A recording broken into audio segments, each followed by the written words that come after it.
Good evening, all, and welcome to episode 9 of the Midweek Mixup podcast. Your host, WandrinDutch, our regular panel, Pat here, Forza Erwin, Shomberlon, and our two guests for today. We have Archimedes, first of all, who's joining us to have this developer chat with Joe from Escape Studio for ID at Xbox and Steam game Song of Iron. How are you doing today? How's everyone doing? Doing good. Good. Thank you for having me. Thank you, man. You're welcome. Let's do introductions. So first of all, we'll get through our regular panel members, and then we'll introduce our special guests. So Patje, how are you doing today, brother? I'm doing great, man. Thank you. Good stuff. What have you been up to? Well, been working as usual. So and played some games the last few days. Of course, but also playing Stranger Things 3. So, sweet. Yeah, I did notice a few achievements pop up on your end for that. So, yeah, I got I think 18 achievements in one day or something.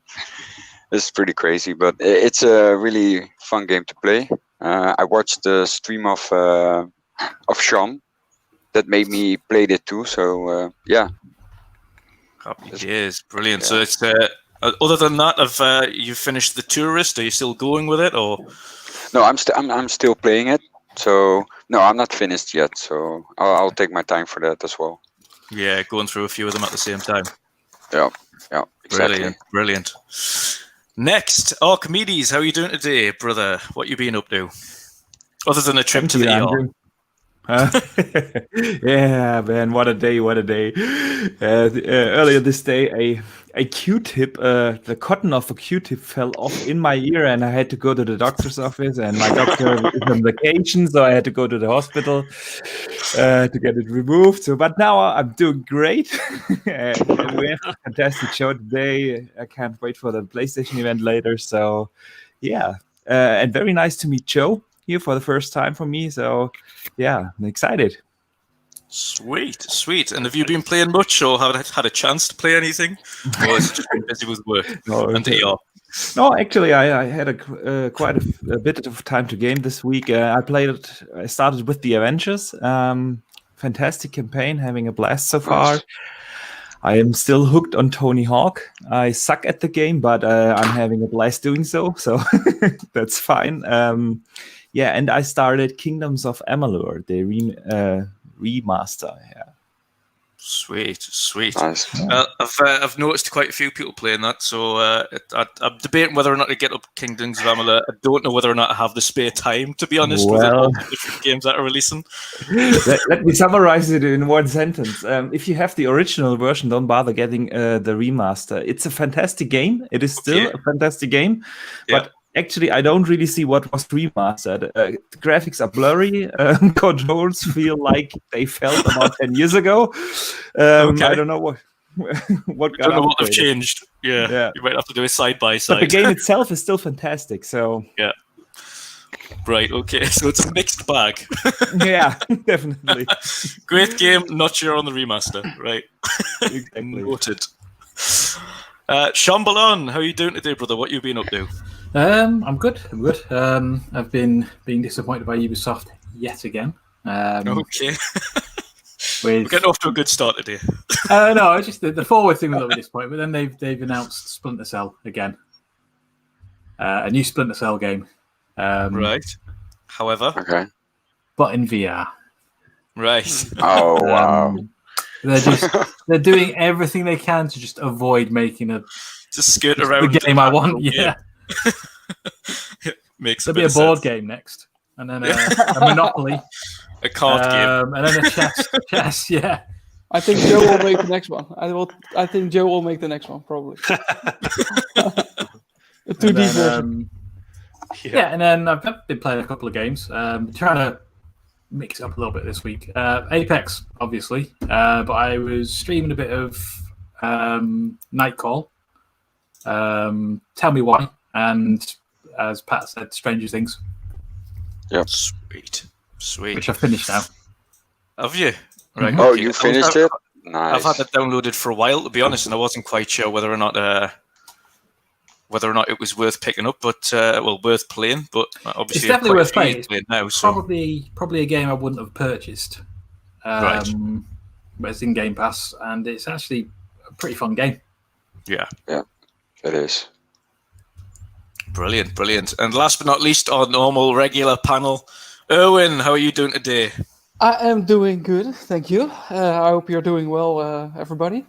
I had a busy week so far at work again. Like I saw the last couple times, it's a big weeks or big months actually for us as a company to sell as much as possible. So me as a sales guy, I'm really busy. Also with other stuff that brings a lot of stress and sometimes joy with you. That's so a little bit mixed feelings. But besides that, I'm doing well, mate. Family doing well. So those are actually the most two important things, right? Brilliant. Have you got through any of your nice new PlayStation backlog? Yeah, so man. So I'm actually a little bit scared now with all the games still that I still have to play. And that's also why I'm a little bit in doubt if I get a PS5 at launch or not, or just keep my Pro. Because you've just gained another 15 games to play. Yes, like for probably 100 of hours, which I sadly don't have time in a day for. So it will last a little bit before I finish you understand everything. My problem, Erwin. Oh man, I wish sometimes days were 30 hours long, man. Really. Yeah. God, yeah. Yes, and then not only working, a little bit more free time then. Yeah. Yeah. But no, so I've been playing Fall Guys and still The Last of Us. I thought I finished it because I was in the scene, without spoiling too much. I was in the scene where I thought, okay, this might be it, and then I went to a farm, and then I was like, shit, man, I still didn't finish it. So I still need maybe 5 hours or something like that.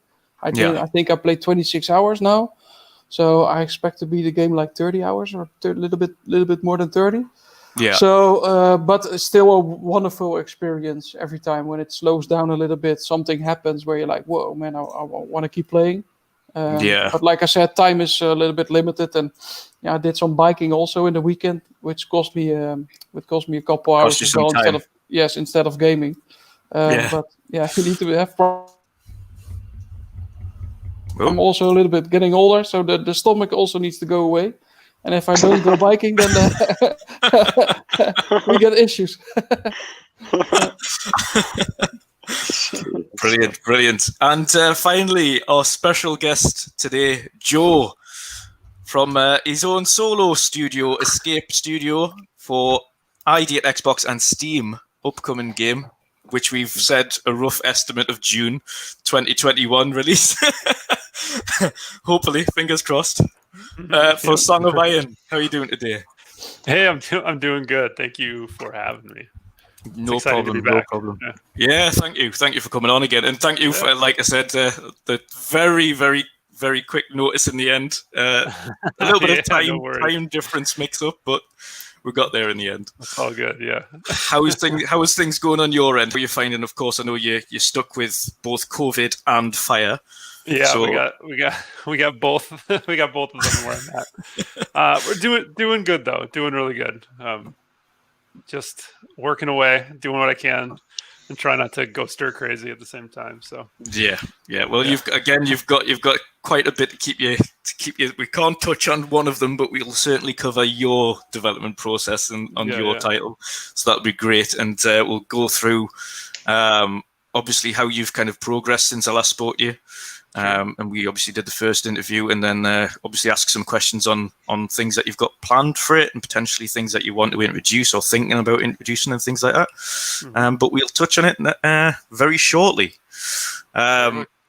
Before we start, however, we're running a small giveaway on Twitter, which was courtesy of Marion in the chat there, who provided the code for... As you can all see, let's have a quick check here. We all know it was essentially a giveaway for a copy of Watch Dogs 2. Watch Dogs 2. Yeah.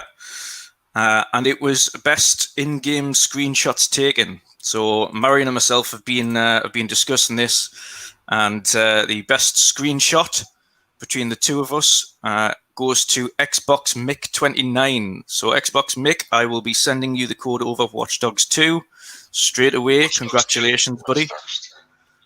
Enjoy. Can we see the picture also, Drew? Because I think this is also a very nice screenshot. What we see now, but... just bring it up now. If you give me 2 moments. Yep. To scroll down the feed here. So we have a sponsor in the name of Marion. I understand. That is correct, Marion. Well done, Marion.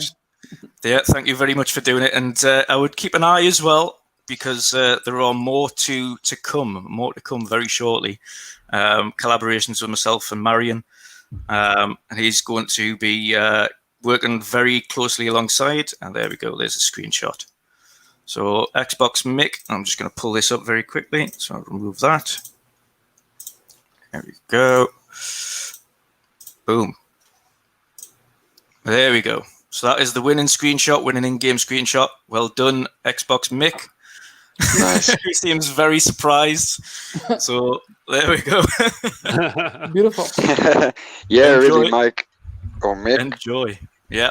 Congratulations, man. Well done. I'll send the code over now. Which game is this? Mass Effect? Mass Effect. Yeah. OG? Yes, it is. Very OG. Very well. So congratulations on that one. I'm just going to put up, and we shall get cracking on the show. So this is one of the favorite things I like about you, Joe, is you've got this lovely developers, what I always class as a developer diary, of going through everything that you do and everything you're implementing and showing how things work, as well as you progress all the way through, which is very interesting to see. So we'll kind of play this in the background as we have a chat. So how has since I've spoke to you last, how's everything been going? How's everything kind of been in terms of kind of development issues that you've come across? Anything you've been implementing that you've been excited by? What kind of improvements have we seen since I last spoke to you? What have you added to the game? Oh man, it's been a lot. It's this sort of endless, fast churn of new stuff and little bits. But I think the biggest thing that I've been working on recently, sort of big picture, is setting up to build out the full game.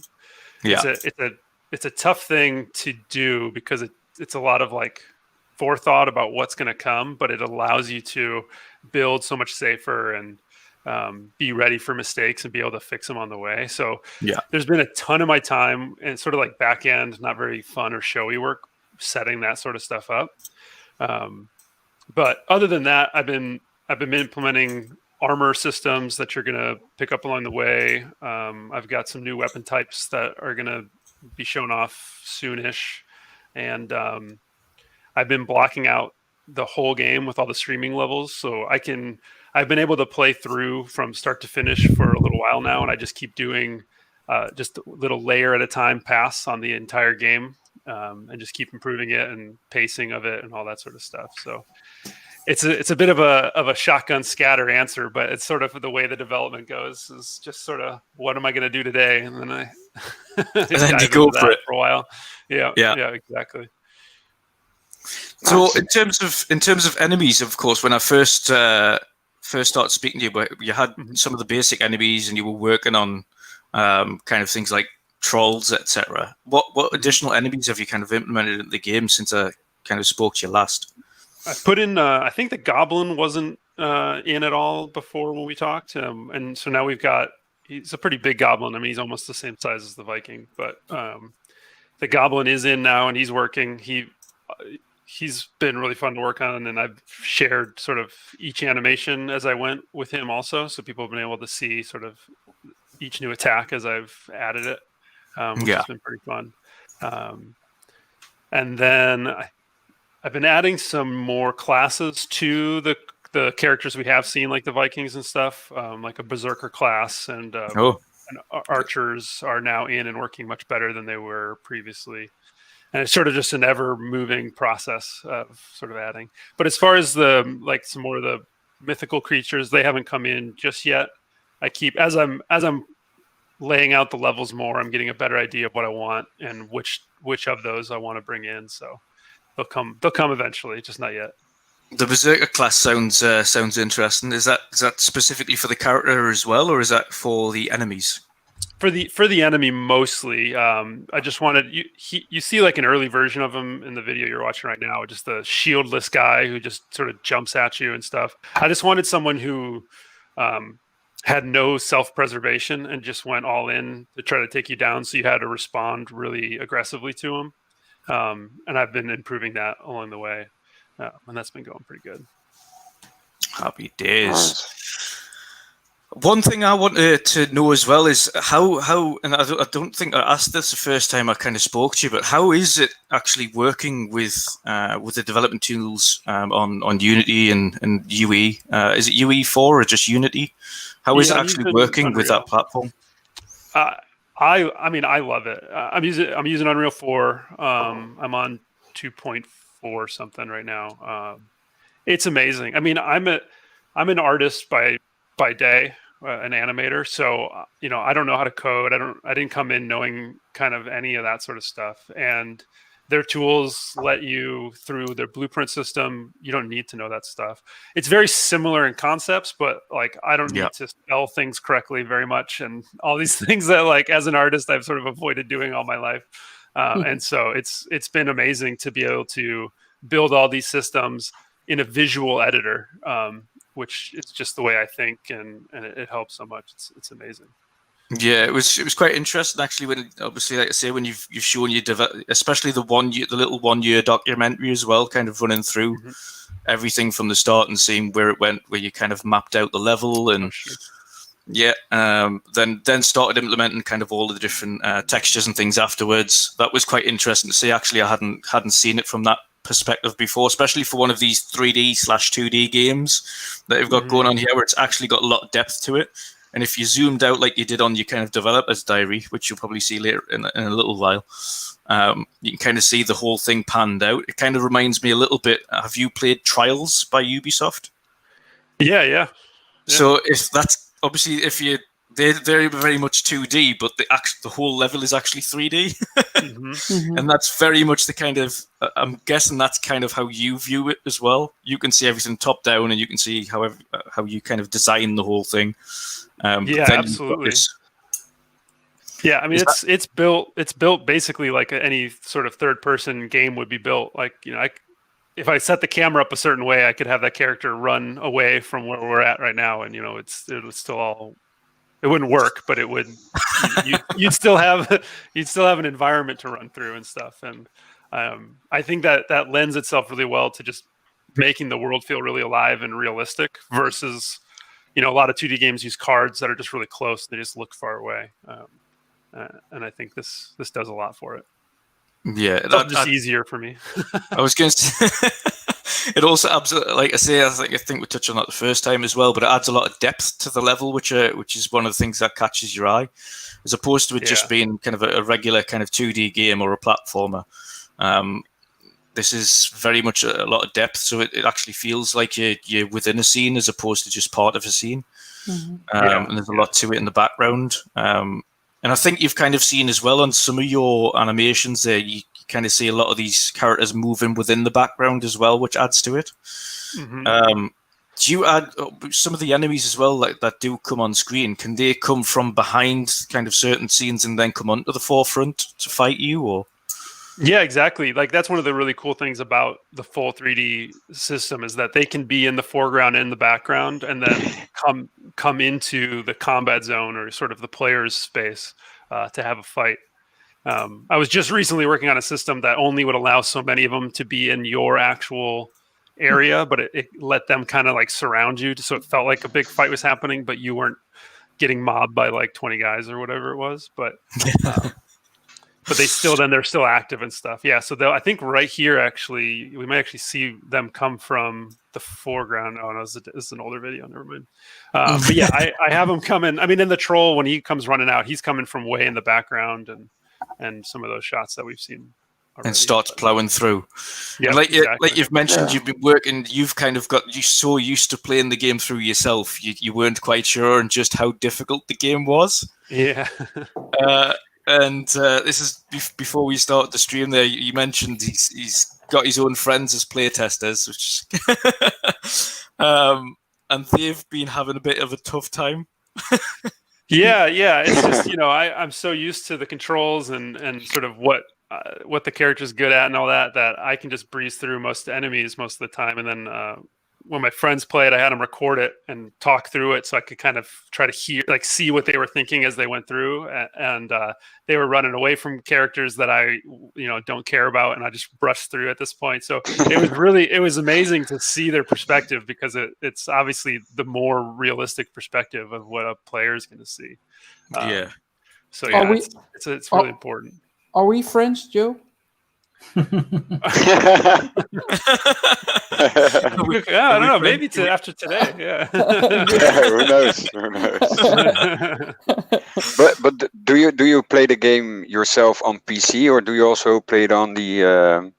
Is it already playable on Xbox, like for testing and stuff? I do most everything on PC. It's just so easy to just flip back and forth. My kits actually should be coming soon, so I'll be able to do more on kit testing soon. I'm really excited about. Yeah, I can't wait. Yeah. Can't wait. What kits are they sending you through? They send you through some of the next gen stuff, or is that fingers crossed? Fingers crossed. Hopefully. Yeah, hopefully. I mean, to be fair, I have a good idea of the specs and stuff, so I'm able to, like, as far as like power needed and everything, I'm very not worried about that. Yeah, that's good. And in terms of controller mapping and things like that, is that something that you've already been able to do and kind of works well with the controller, or is it? Yeah, I've done a little bit of it. It's one of those things that, because I've played so much on my mouse and keyboard, it's like changing to use your left hand to right or something, or to switch to the controller. But it plays much better on the controller, to be totally honest. It's more natural. You have more buttons at your disposal, like, easily. There's a few little, like, kind of finger gymnastics I'm doing still on the keyboard to do a few things that I still just got to figure out. The one difficulty is actually aiming the bow. That's way easier on PC because of the mouse. It's way harder with the joystick. It's something about, like, aiming across the screen isn't as natural with a joystick. But as opposed to whether or not if it was third person, that would be a different story. But again, I think if you're in a crosshair, it's pretty decent. But it's something about understanding how to aim up a little bit is a little bit tougher. But right, we'll get there. I got some ideas to get that cleaned up. Yeah. Marion, this as it stands, I don't want to disappoint you, but as it stands, this is an Xbox and Steam game, not PlayStation. Correct. I don't know. Obviously, is it an exclusive for Xbox on consoles, or is it something you? Okay. Yeah. There we go. All right. There we go. I end That's out the only right answer anyway. So yes, it is. That's the part of the ID at Xbox. Okay. Partnership is to be Xbox. Yeah. How is that relationship going with the ID at Xbox program? Every indie developer I have heard or talked to is really talking very positive about the ID at Xbox program. What is your experience? So far, I mean, I feel the same way. I think they really want to just bring games to the Xbox ecosystem, and they're clearly going after tons of really good games. They're grabbing indie stuff all over the place. And, it was a huge reason why I didn't need to go with a publisher at all, because they're sort of the best of both worlds. They just want the game on the platform. And so, I get a ton of stuff from just being part of the Xbox kind of family, I guess. And they're there to help when they can. And otherwise it's just like, please come to Xbox, and do whatever you want with your game, and have at it. And so, there's been absolutely zero sort of asks even for me to do something a certain way. It's total freedom, and they're just super responsive. Nice. Yeah. Do you need to also show some builds along the way to them? Like, hey, this is the progress I've made so far. What do you think of it? The only thing there's nothing like required of me to show them what I'm working on. The only thing in there is that they want to know from us that they're giving us enough to work with, like as far as systems and tools and stuff. But there's no required check-in progress or anything like that, which is it's awesome. I mean, it feels like you couldn't ask for a better kind of partnership. It's just like, here, come to our platform. We'll help you out with that. And that's it. Thank you very much. Continue on with what you were doing. Sounds like a dream. It's amazing. It's amazing. And is it also launching in Game Pass, or is it out of Game Pass? It's not in Game Pass right now. That's a separate thing that, that'd be awesome. I'd be super down for it. But that's out of my control until they approach me about it. Okay. We will talk with them, Joe, no problem. Erwin will get you in there. Yeah. He'll sort it out. I have some context, so I will address Mr. A in Green Mountain, yes. Oh, right. There you go. Yeah. Himself. Yeah. Ask him on your camping trip, Erwin. Yeah, exactly. Next year. Yeah. No, but obviously, I think we touched on that the first time I spoke to you as well, Joe. Game Pass would be, obviously we've heard quite a lot of good positive feedback, specifically from ID, independent developers, on the kind of benefits of Game Pass and more people being able to play your game. And at the end of the day, that is exactly what an independent developer wants: is as many people as possible being able to play and experience your game. So of course, Game Pass would be the perfect thing for that, and I think we would love to see you kind of get into that platform and kind of show this off, because there's not many developers these days would show a kind of floppy, limbless Viking running around. Yeah, it's perfect timing on the video. How about that? Huh? Almost. But there was like in early stages, I guess, or like. Yeah, as you can see here, it's the development process. So it's, there was an early idea to be more physics based, where if you get the axe stuck in like an enemy, then it'd be stuck in there, and you'd have to pull it out, and you'd get stuck together. A little bit more gang beasts was sort of where I had started a little bit of it, but it didn't pan out for me. So yeah. Maybe we'll do Drunk Viking as a bonus. Awesome. And what are your expectations of the game, like sales wise? Do you have some expectations set for yourself, or do you set it as with ID and Xbox together, or? I mean, I have some. I'm like, it's hard to know. I don't know much about selling on a console. I mean, I don't know much about selling my own game at all. But that's the first one. But the best I have is kind of Steam and wishlist numbers. Those are the easiest things to get any sense of kind of where things are going. I'm not really expecting to become a massive multi-billion-dollar, studio or anything like that. I think I'd be happy with like 30,000 units sold. I mean, that's a huge number, even that, Easily, realistically. man. Oh, But yeah. that's like the numbers that I'm for sure thinking about. Even just the amount of people that we get kind of speaking about it and mentioning it, and even now, there's quite a few people that, obviously people do forget names of games, but just like there's this one game that I saw. There's just this one game, and I can tell them straight away what game that is, but it's always Song of Iron.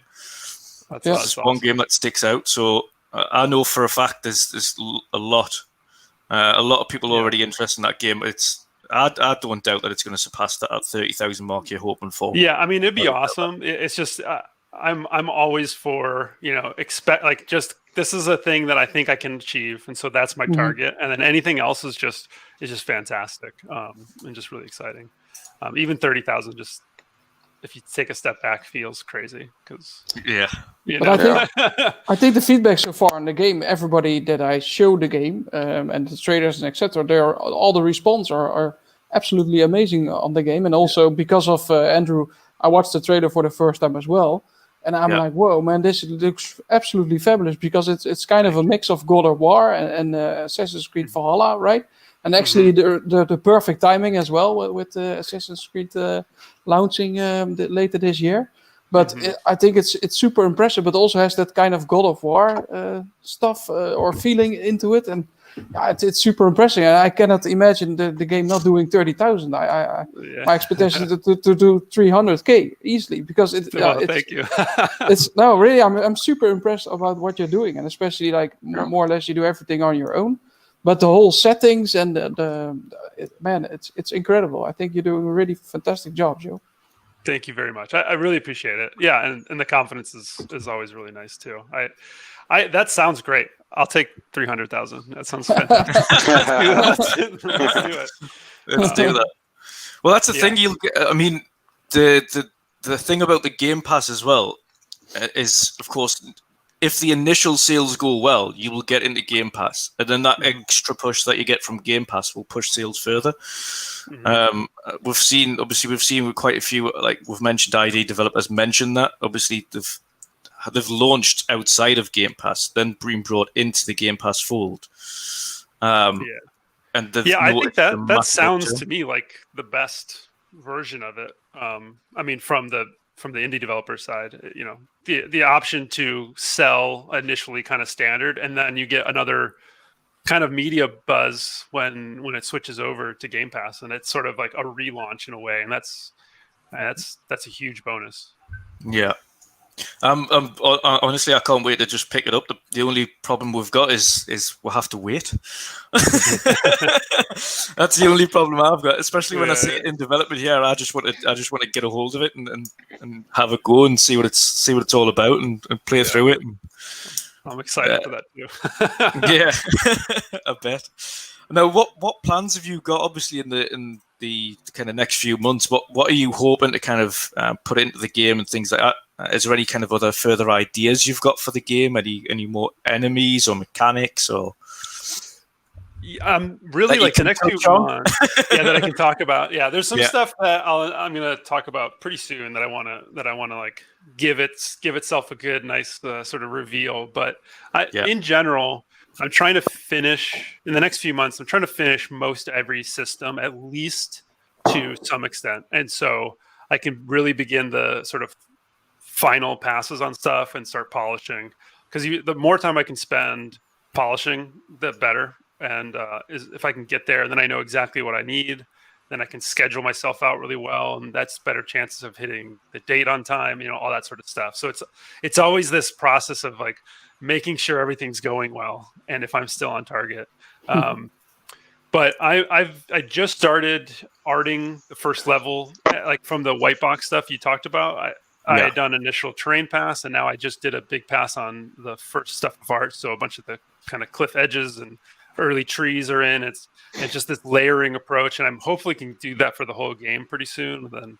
And then we'll see a lot more. Like in a lot of these videos, we see kind of the same few areas that were part of my art tests and stuff. And so hopefully we'll start to see a bunch more like places that we haven't seen for a while, which will be really cool.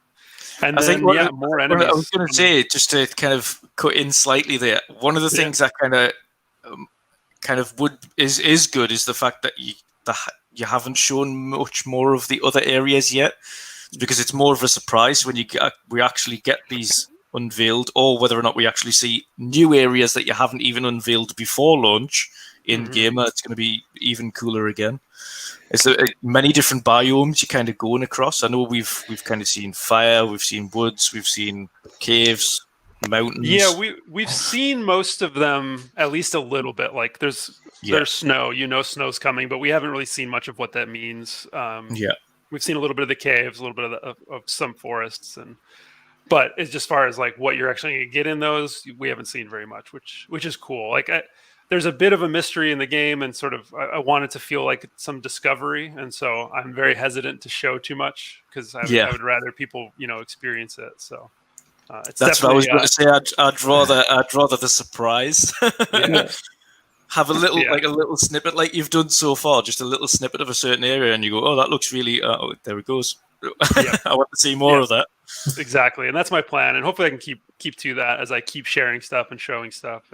And if you start saying like I've seen that tree before, it's because I don't want to show you everything. So we're gonna see that every once in a while. And does the game also? Of course, it will have achievements, I guess, because with indie games, I like to get the achievement. So I plan to. That's a thing that I know very little about from the development side, but I can't imagine it being a difficult thing. So. It depends on how hard you want to make those achievements as well, isn't it? Yeah, right. That's the other thing. Yeah, that's true. Okay, awesome. Yeah. Are you going to go for a kind of a select difficulty level type thing beforehand, or are we going to go into just a run through and then potentially like a new game plus afterwards? I think I might do sort of an optional story difficulty mode. So if people don't want to deal with the challenge at all from fighting, then I can do something like that. I think otherwise I'll probably do a pretty standard difficulty, and then a new game plus is in the plans. I think it would be really cool to just to retain some of that stuff and go through again. That'd be my hope. Yeah. Sweet. Nice. If everything works well, yeah.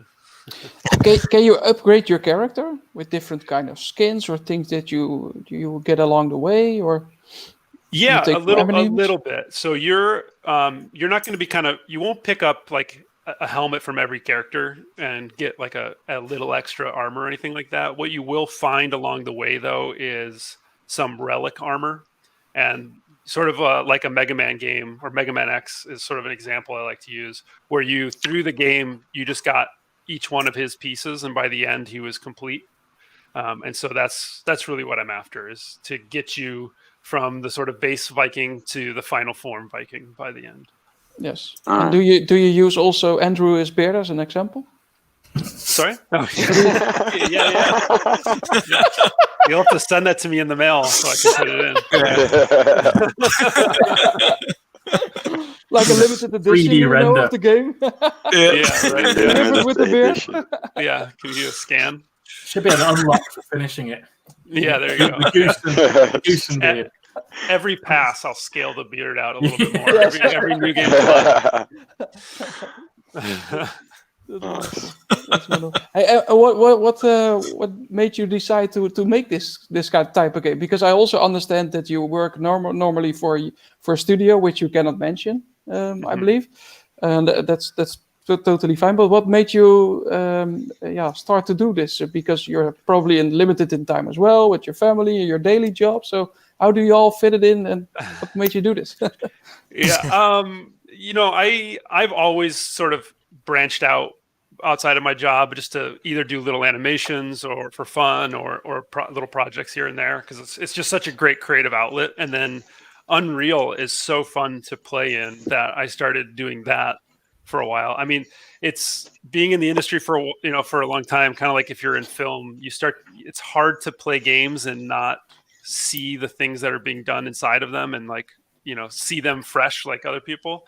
And so making games has become my playing games in a way, because Unreal is like my game now. It's like is my platform that I go to play in, and I see what I can make. Yeah, exactly. And so I had been doing that, and I had been messing around with this kind of open world shooter for a while, and I just sort of think I talk about it a little bit in one of my videos, but it was just like, well, this is way too much for me to handle. But I really like that I'm working on something, and so I decided to really find a scope that would be sort of more attainable. And so, 2D side scroller is much easier. No multiplayer is much easier, that kind of stuff. And then that gave me something that I could do reasonably in a year or two. And it just kind of kept going. And it's been so much fun that it just never stopped, pretty much. And do you also have the feeling that you want to start your own studio with couple people joining you, or is it maybe that you wanted to just do it on your own more for fun, or do you really see a future in building your own studio? I definitely see a future in it. I think my ideal amount of people would be like 5, and I wouldn't want to go any bigger. And I think it would, I would want to find more people like myself, like animators or artists that can do technical stuff, because then we could just really be on the same page and kind of keep building, just build it a little bit better and a little bit cleaner than what I've been able to do. Yeah, but I would love to. I mean, that is the dream. So. And you've also worked with an awesome, and obviously forget his name, but you'll be able to kind of point it out. But the audio as well is perfect for the setting. Yeah, Will did an amazing job on the song for the trailer. I loved it. Absolutely love it. And the audio, of course, that was just for the trailer, so I can only imagine what the audio is going to be like for the rest of the game. But yeah, have you had a chance to kind of hear what he's kind of made for what you've got so far? Yeah, we worked on a couple tracks. There was sort of an initial one that when he reached out, he said, "Here, I made this. I'd love to work with you." And it had the vocals from the trailer, like that's the vocals that he had sent with some music, and that really just made it for me, because that was it just grounds it. It makes it so much more emotional. Yeah. And then we've done one that actually is in some of my videos, sort of in the credits. It's just a really kind of sad sort of cello violin kind of metally thing that again feels really good. So we haven't really hardcore kicked off yet, but we're going to do that soon. And so I can't wait. I'm so excited about the music. Yeah, I'm looking forward to hearing it, because again, it's one of them things that really sets the scene as well, doesn't it? Sets the ambience. Yeah, it's such a moody game. The music is going to be real key. Yeah, and it's good that obviously it's not just the fact that you're working with him, but the fact that he reached out as well, and obviously seeing what you were doing and said, "Yeah, I want to be part of that." Yeah, exactly. But again, it's the testament to what you're creating as well, that people do want to be part of it and want to learn more about it and be involved. So. Again, it's only testament to what you've got going on. Now, obviously, we were speaking about what you had planned for the game, and I kind of cut you off in parts. As you can see here, actually, we were mentioning the enemies coming from the back there. They were at the campfire. Yeah, there you go. That's a good example. Came forward into it, yeah. So, I mean, again, from a technical standpoint, how hard is it to get them to do that? Is that just a specific movement type, or? It's a little tough. It's not too bad. It's a script, and I've built sort of a system so I can easily kind of plug and play them for that stuff. But there is the difficulty I'm having is knowing when they're fightable or when they're too far back still. And so I'm working on some stuff. It's because the camera I've got is such a flat focal lens. It's kind of hard to tell when something is really close or just a little bit too far away, as far as depth goes. But yeah, it's been an interesting like kind of puzzle for me to solve as far as like getting them to path and having that be interesting for the player and stuff. But feeling confident in it, especially when it's sort of a flatter area like that. I've got some less flat areas that it's a little bit tougher to go to where I want them to go. Yeah. But also the animation also look quite good. Is that already in Unreal Engine 4, or how do you get such good animations? I mean that animation is what I've done in the industry for the 15-ish years that I've been in there, and so this is you're actually seeing me work on something right now on the video. But this is all done in Maya, which is a 3D software outside of Unreal, and then I import it all in from here. One of the really cool things about the 2D aspect is that you can really animate to the camera. You know, a third-person game can be much tougher when you can see stuff from any angle. But when we're in 2D, I know exactly what the player is going to see, and that really helps a lot, and that makes things way more readable, but still, I think, interesting and more dynamic and stuff. Yeah. Nice. Yeah, I love animation. It's one of the reasons I wanted to do the fighting stuff. That's kind of like my bread and butter when it comes to animation is combat, and so yeah, I've been really excited and having fun doing that. I mean, one of the things I think we very briefly spoke about last time I spoke to you was was obviously your experience in the industry previously, and one of the games which stands out to everybody is Halo. You work on Halo 5 versus doing something like this. What is the kind of differences to yourself? What are the kind of key differences that you found working on something like a Halo character versus working on a Viking? Yeah, kind of your own. Yeah, exactly. I mean, I think with any big studio to a small studio, you know, when I was working on Halo 5, all I did was one character for months and months, right? And that's all. That was my main focus, was to, you know, I did a lot of the Warden animations. And the Warden was made out of just like hundreds of parts, all those little floating parts, and that was all done by hand effectively. So that was like, you really focus on one thing at a studio like that, or any bigger studio. And for this, it's all about the big picture. And so what I'm loving about working on my own is that the idea stays pure, where at a big studio, it can really get desaturated. If it's not like properly taken care of by, you know, the management and stuff. Because they'll give us a pitch, and then you can interpret it a certain way, and then you have someone else now animate that thing, and then now I'm interpreting someone else's interpretation. You know what I mean? And everything can kind of, you know, drift. But this, you know, with Song of Iron, I'm doing exactly what I want the game to be, and everything's working towards that goal. And so, hopefully, it's a really clean experience because of that. It certainly looks extremely clean, to be honest. I mean, there's more pressure too, though. So it's like it's also really scary. Now. Yeah. Is that pressure on yourself? Or? Yeah, pressure on myself. You know, it's just like, you know, like you guys are talking about people being interested, and that I think, you know, not knowing the human behind the game, like that sounds awesome, but it's like, oh geez, like I have to make this for these people now, and like I really want them to.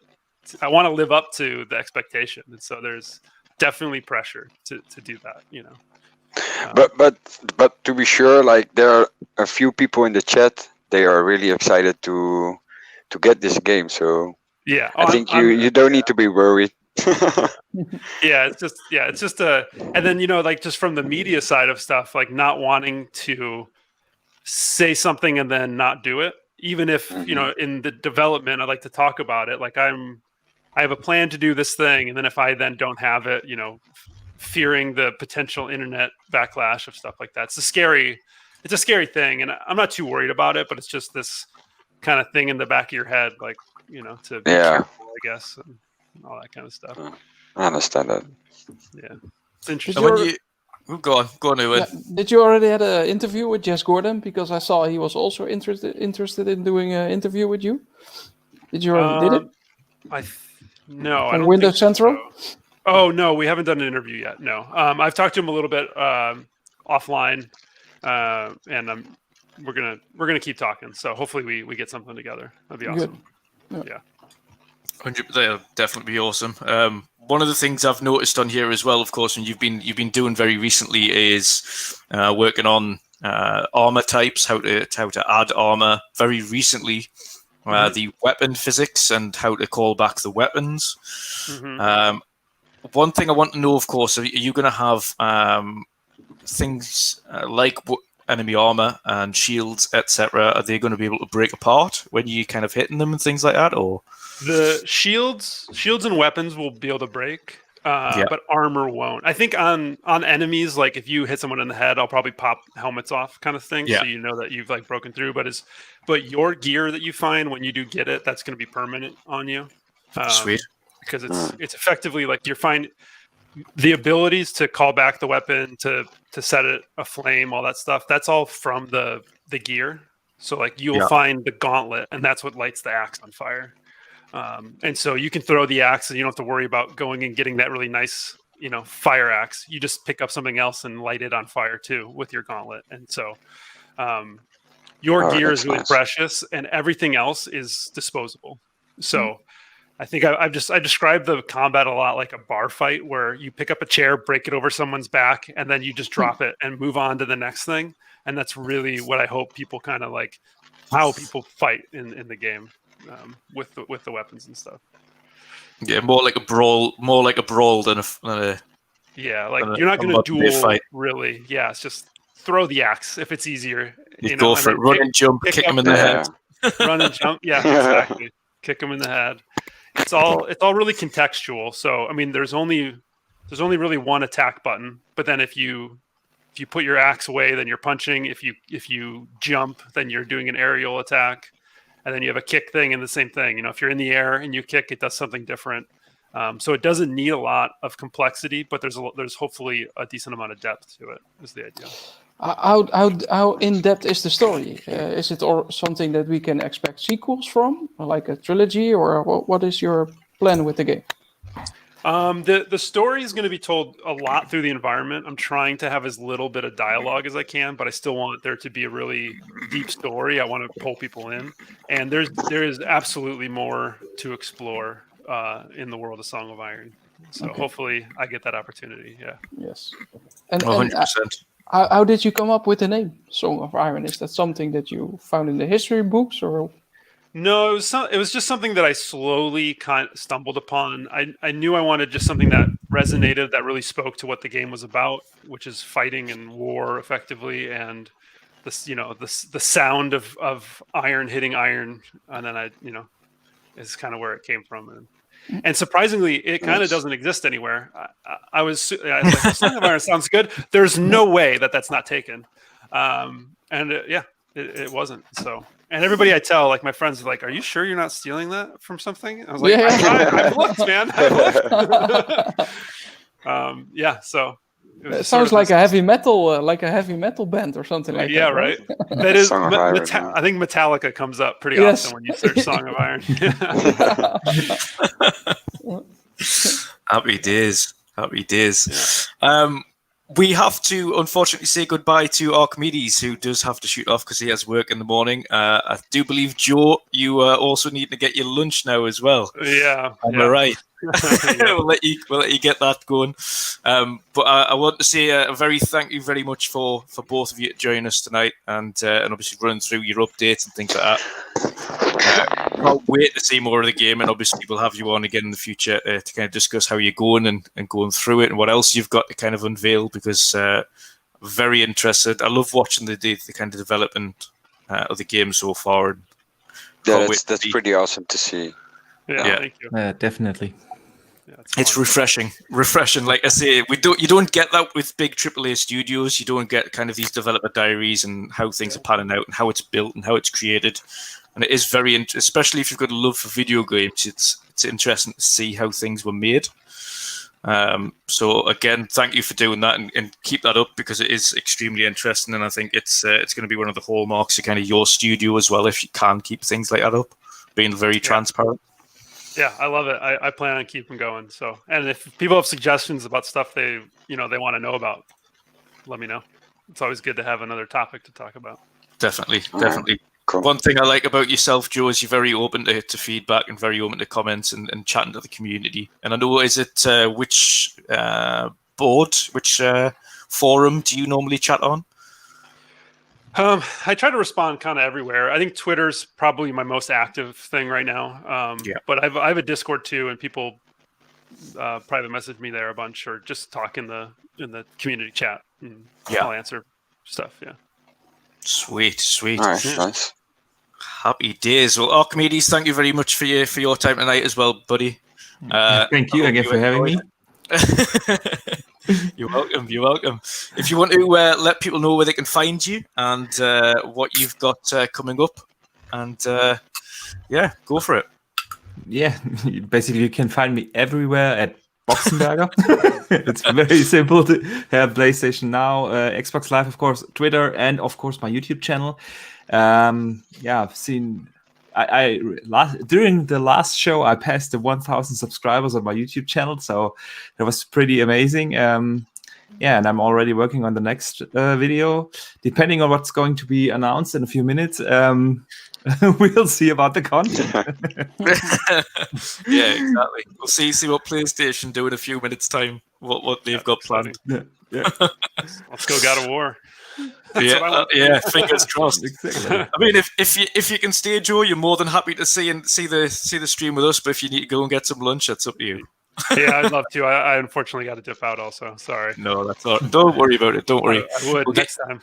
Yeah. Well, no, you're more than welcome to come back, and obviously we'll talk about the game and talk about other games. Of course, you've got a passion for gaming as well, as not just speak about your own, but what interests you and what kind of you've enjoyed about. Maybe even deep dive into your history of gaming and what you love to play on. Yeah, that sounds great. Let's do it. Let's get it organised. So, Joe, if you want to just let people know where they can find you, where they can learn more about the game and keep up to date with the development as well. Sure, yeah. I mean, the easiest place is to go to songofiron.com. That'll link you to any one of the social medias you want. Twitter is the most active one for me. That's where I post the most kind of sporadic updates and little kind of things. And then wishlisting the game is the best way to support it, because those are the numbers that the people that are not us care about the most. So that helps me a lot. Yeah. Brilliant. Happy days. Well, thank you again, both of you, for joining us this evening. We'll let you go now, and we will crack on with the PlayStation stream in a few minutes. But thank you very much again, guys, for coming along, and I hope you have a nice night. All right. Thank you very Thanks, much. guys. All right. Good luck, Joe. Bye. Take it easy. Thanks, Archimedes. Cheers. Thank you, everybody, for that little developer interview / discussion with Joe at Song of Iron there. And in a couple of minutes' times, we'll be diving into the PlayStation live stream. So we were looking forward to that. So I'm just going to put the little countdown on screen there. I'll unmute it as well when it's just about to start. We have another little announcement with Marion, who's collaborating yet again on some more giveaways. What? Very, very generous guy. Yes, very generous guy. He's going crazy.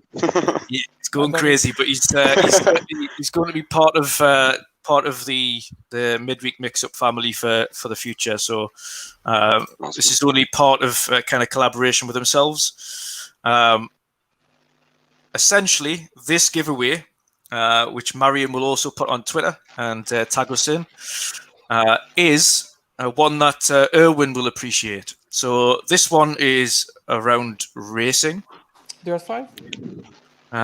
It is around designs of cars. So the best car builds in any racing game across essentially across Xbox. So whether that be in Dirt, whether that be in Forza, whether that be in essentially anything. So builds in terms of car builds, whether it not be a supercar, might be a rally car, might be wide body kit, could be a drift car, whatever you want to do. It could be paint design, could just be the build itself. But we want to see the best designs, best car designs you've got.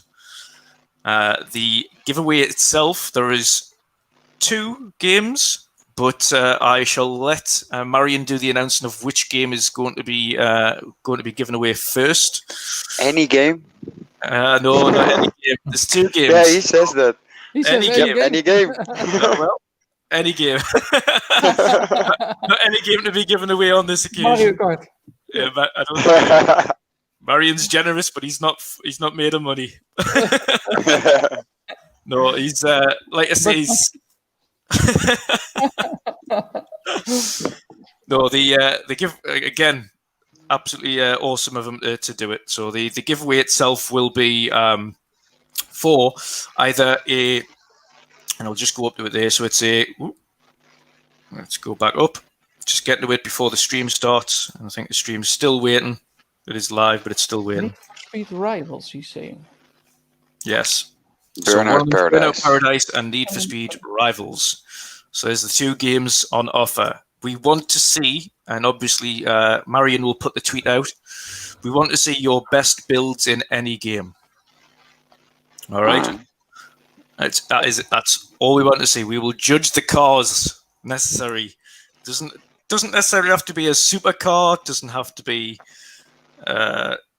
anything fancy. Just the best build you can come up with. It could, a hilarious build could win it. You never know if it's good enough. If it's funny enough, it could win. But again, thank you, Marion, for that giveaway, and we look forward to judging the winners. Is it the game on the platform of choice for the people who can win? On Xbox on this occasion. I have actually tried to find a way around trying to gift on PlayStation, but it's not so straightforward. They don't have a gift option, and they are region locked. Oh, nice. And VPN does not work with PlayStation, so you can't VPN it. For the gamers. Great. Yeah. For the players. So the only way to get around that in future, and I will be doing PlayStation giveaways in future, so keep an eye on that. The only way to get around it would be for announcing the winner and then getting the key to that particular region following announcing that, depending on where that particular winner is placed on the world. A bit of a pain, but there we go. So if I... let's see the stream, man. It's probably starting. We've got the intro Pony starting time, now. guys. Pony time. Which gen are you streaming at? There we go. I hope that's loud enough for everyone. No. Enjoy the stream, and we'll see what they bring. We've just in Bye, time. Barry. Bye, Barry. Oh, captured on PC, emulating PS5. Ooh, that's not going to go down well. Oh, So it's not on a PlayStation. so it's fake. So it's 30 frames per second in real life. Yeah. I don't have any sound, do you? They have no sound. No sound, Drew. Right, I'll get that fixed. No. There's no sound. Everybody in the chat on IGN is also saying no sound. Oh, Well, there is sound. I've got it. okay. Yeah. Yeah. Starting straight away. That's Square Enix, Project Athia, or Final Fantasy. That'll be 80, I think. I think Project Athia was Final Fantasy. Oh, really? Yep. No, that's Shiva, isn't it? That's Our foe will not relinquish their mother crystal easily.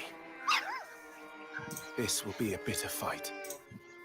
They never got bad Joshua will be syncing. out of doors. We have discussed this. Come, Joshua. Your father will be expecting us. I am Joshua's shield. I'm sworn to protect him.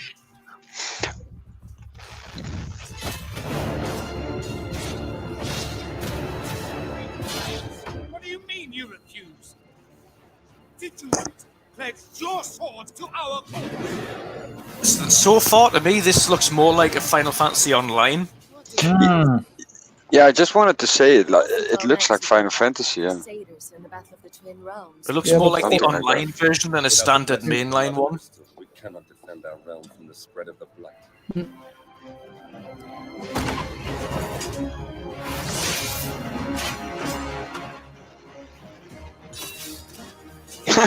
People in the chat are saying PS2 graphics. Yeah, this is also like PS4 Pro material, right? Yeah. I mean, this is not really something next. Not that it doesn't look good, but it doesn't look next gen. Yeah. Not yet. Even the cutscenes. Like I said, they don't look bad by any means, but they don't scream. No, they look pretty good. But yeah, I'm not a big fan of Final Fantasy, but looks kind of cool.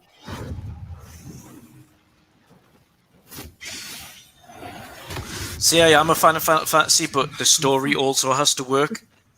Final Fantasy 15 story was good, but I don't know. There's something that isn't kind of twigging with me with what I'm seeing story wise with this one so far. Is it a more like narrative driven Final Fantasy? You know? Yeah, it's very very narrative driven. 15 was a massive narrative, more of about a brotherhood of characters that you can control. One that had to be the king, essentially take the throne back for his father and things like that. But each one is a different narrative. But I don't know what to make of this so far. I really don't. But is it exclusive or? I mean, Project Aethia was. If this is Project Aethia, then it's exclusive. I thought it was a 1 year exclusive for Aethia. Yeah, it is 16. Yeah, so it is Final Fantasy 16. Okay. Well, that can't be the big thing then, because I heard that was supposed to be. Yeah, it is console exclusive. Also available on PC. Oh, so that's also available. So it's not. Okay, so that's starting next gen. I don't miss out, so I don't give a. I don't give 2 cents about it. So, but good for the people that like Final Fantasy. Very. And good, to be fair, also very good for people that like Final Fantasy on PC. Yeah. Not limited to one console at launch. I will start Final Fantasy 7 on the remake on the PS4. See if I can get into Final Fantasy. PlayStation 5 systems. Systems. That's a weird phrasing because the digital and the thing it's just the disc drive. Why mention systems? Miles Morales. They're PS5 Pro. Is it gonna show something gameplay? Yeah, I think it will do. No problem. Good.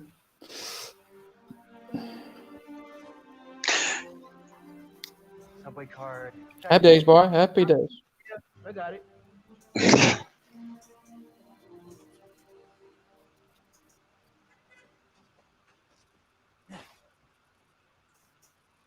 Come on, we're gonna be late.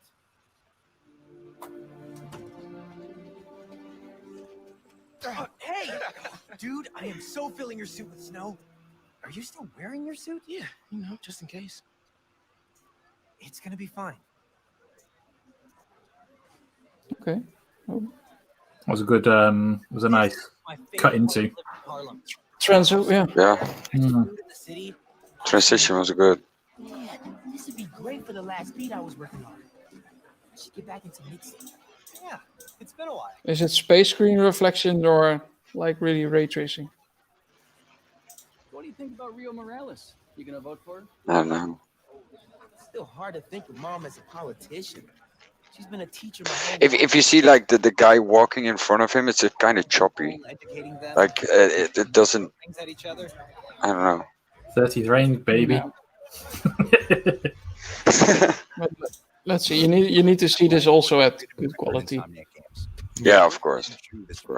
Yeah, it's true. Going back to it. I mean, of course, after the stream, it will be in its full quality uploaded, but the stream's 1080 30 again.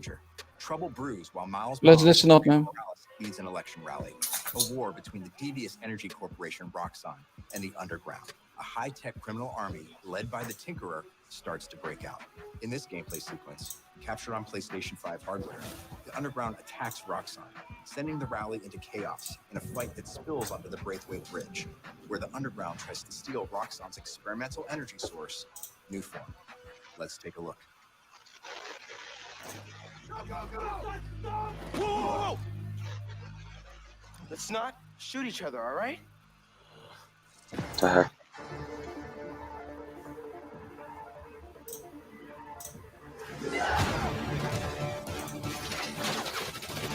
Sorry. I really do like the all the particle effects and all the shiny stuff that is going on. That looks really good.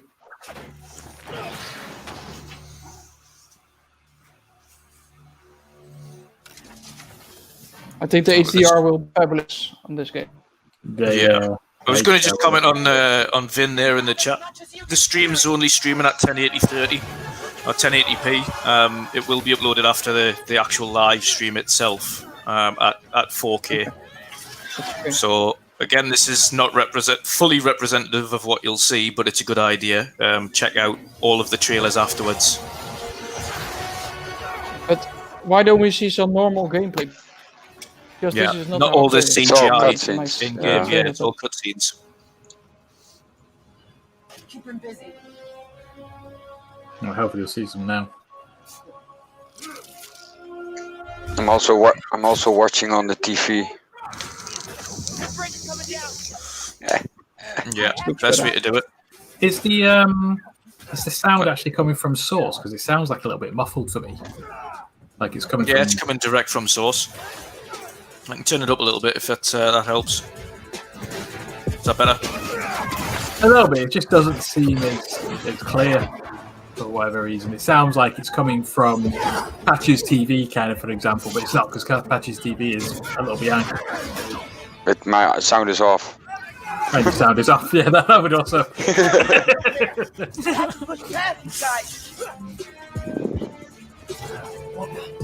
Where is he?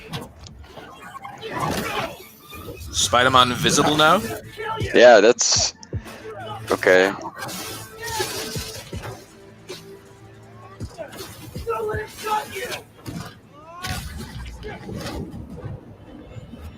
I still think they could have done a watered-down version of this. I don't believe the whole. I don't. Yeah, this doesn't look. So this far, is PS4 Pro also. Yeah. Yeah, and it's got some nice. It's got, like you were saying, with the particles. The particles look pretty good, but you could always just take those out. There's nothing that kind of screams that you couldn't do on the PlayStation 4. No, but you know that's bullshit, right? I mean, it's just a marketing tool that they want to sell it. That is only on PS5, but I mean, it looks good, but also the Spider-Man on the PS4 Pro looks really good. So yeah, no, yeah, it did, yeah. So is this then? Yeah. Well, hey, Harlem, did you say it? Harlem? Not Who's Harlem? Not the original. Not the original Harlem. Yeah. The rip-off American Harlem. Yeah. Thank you, man. Well, yeah, it was good. Nothing to complain, but yeah. I've got an idea.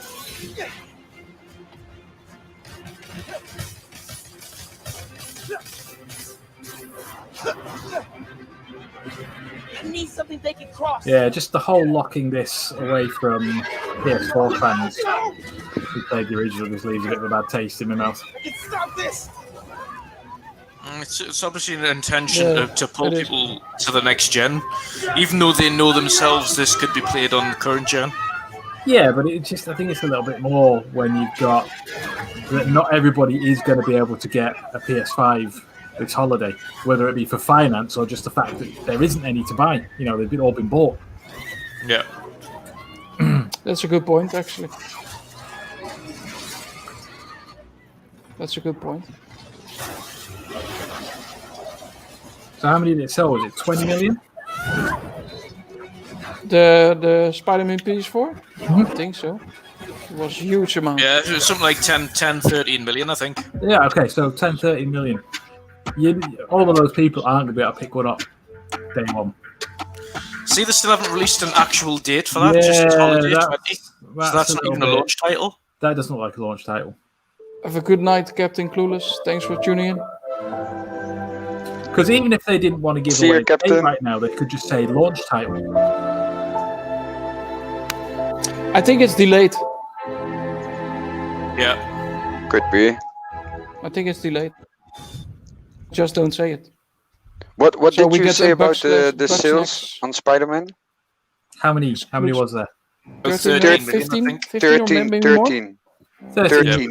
So I reckon at push, even if everyone was to buy, whoever bought the original. We bought one for the thingy. What's this, Harry Potter? Yeah, it looks like Harry Potter? I still think you're only looking at about 3 million. Harry bloody Potter? it is. Harry Potter. Why do there people, or whenever they try and do an English accent, they go, what's y'all saying? Harry Potter? Oh, Harry Potter. We learned it on school. Don't blame us, why? Harry bloody Potter? Harry Potter. Harry Potter. Milk the potty. Hogwarts, late 1800s. Exclusive character of potty. Exclusive character, Harry Potter. This is the Harry Potter RP. It's an RPG, this, you know. Yeah, who's making this now? Witches and wizards who came before. But you know, such games. If this one is exclusive, I don't like it, and I don't know if really there's an audience for. But Harry Potter is quite big, so if they manage to get this exclusive, it would be great. But it's not the one that I get really excited from. But it's my humble opinion about It's it. one of those things because like Harry Potter isn't as big as it used to be. Also, yes. I mean, had this been exclusive or coming out, you know, in the height of the films, then it would be massive. But Dangers you can't hit. there's a lot of controversy without getting into politics surrounding J.K. Rowling at the moment as well, so that may cause a bit of issues. It looks kind of good, if I'm honest. The little gameplay parts that you saw, it looks pretty good. This is serious. This is serious a game I really like to play because I like Harry Potter. I like the films. I've seen every film like 2 times, 3, 4 times. I don't know. Get a PS5, Ben? But again, this also isn't screening. This isn't an exclusive. No. I think they would have said. Maybe you can get an exclusive wizard stick. You know? But it's pretty cool. But again, even though this isn't exclusive, showing it off on PlayStation gives it the... Oh yeah, because of the marketing. PlayStation notorious for making Hogwarts Legacy. Let's see what it says. Or is it before Harry Potter? It's a third party, guys. It's a third party. No worries. Yeah. Hogwarts Legacy. Again, so it's not Harry Potter. But again, that look cross-gen. Yeah, 100%. But that's 2021. Okay. Now bring us the boom. Come on. Yeah. God of War. Gran Turismo. Give it a long state up. One of the 2 titles. God of War. I'm Dan Mondrek, creative director at Raven. One of our goals as developers is to bring the game world to life unlike anything you've ever experienced, and the PlayStation 5 is making that happen. With the power of the new console, we've been able to significantly enhance the overall experience. From what you see in the world, how it feels in your hands, to what you hear around you. In Black Ops Cold War, you will be transported to the year 1981. Black Ops. In the middle of one of the most dangerous times the world has ever known, the height of the Cold War. The following is a portion of the first campaign mission where you've been given the name of a high-value target linked to the Iran hostage crisis. But in true Black Ops style, nothing is guaranteed. Take a look. Of course. Let's show us the overheating 10.2 teraflops. You say when you've got stuff like this, all it does is it promotes Xbox. Going on about the power of the PlayStation. It's just the Xbox. Yeah, more. So providing they actually put a bit of effort in, it should look better. Should at least look better, run better. Yeah. If yeah. Let's go find. But again, I mean, other than potentially adding ray tracing, whether or not they do. Priorities to ideal Raj. Things go hot. I mean, it still looks relatively current. I think you're going to find that with everything this year that is multi-plat, just because they have to think of the past ones. Whereas the next Call of Duty, if they don't actually make that look like it's going to melt your eyeballs, then they failed. I think if anyone's going to do that, it'll be Battlefield. Yeah, well, Battlefield purposely said they're skipping this year because they want to make a next-gen game only. Really looking forward to that one, by the way. Yeah, that will be crazy. It's just with Call of Duty, I cannot get excited anymore about those games. No. It's not that I don't get excited. I still like to play the campaigns, though. It's not when Modern Warfare 2 came out, I was just like, oh my goodness, it's next week. I cannot wait. Mm-hmm. Now I'm just like, well, I'll pick it up when I can be bothered. But agree on the campaign part, Sean. Definitely, yes. I actually liked the last campaign.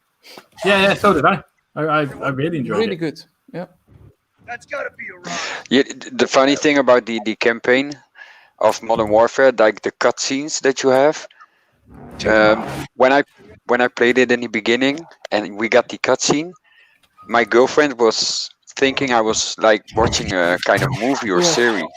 Yeah. That's how good it looks, you know. And I cannot wait like to see it on next gen. Sniper Elite, guys. Oh yeah. Oh nice. But I wouldn't have thought that I would like the campaign better than the multiplayer. Like 8 years ago when I just skipped the single player immediately and just started up playing multiplayer. I've always liked the campaigns. Yeah, that's what kind of got me into the Call of Duty, the campaign. Yeah. And it was like, oh, that's quite good. I started with on the 360. That Call of Duty that launched on the 360 with launch. Man, that was really great. Modern Warfare 2 was my first ever game. Really? How young are you, babyface? How young? I'm okay. I'm 31, but he looks 41. Back in 2009, I bought the 360 with Modern Warfare 2. Was that your first ever gaming experience? No. I gamed before that. Look at this RC car. We had radio control cars in the first. This is like a 400 mile an hour RC car. And with a range on it as well. I suppose that they've been following behind in the car, but yeah, that was going pretty quick.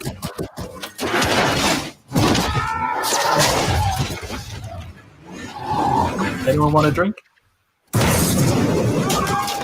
You know what I like? Oh yeah, about good the thing show that you so say. far? I'm gonna grab a drink. You know what I like about the show so far is, hey, pat you on his boxer shorts. What the fuck?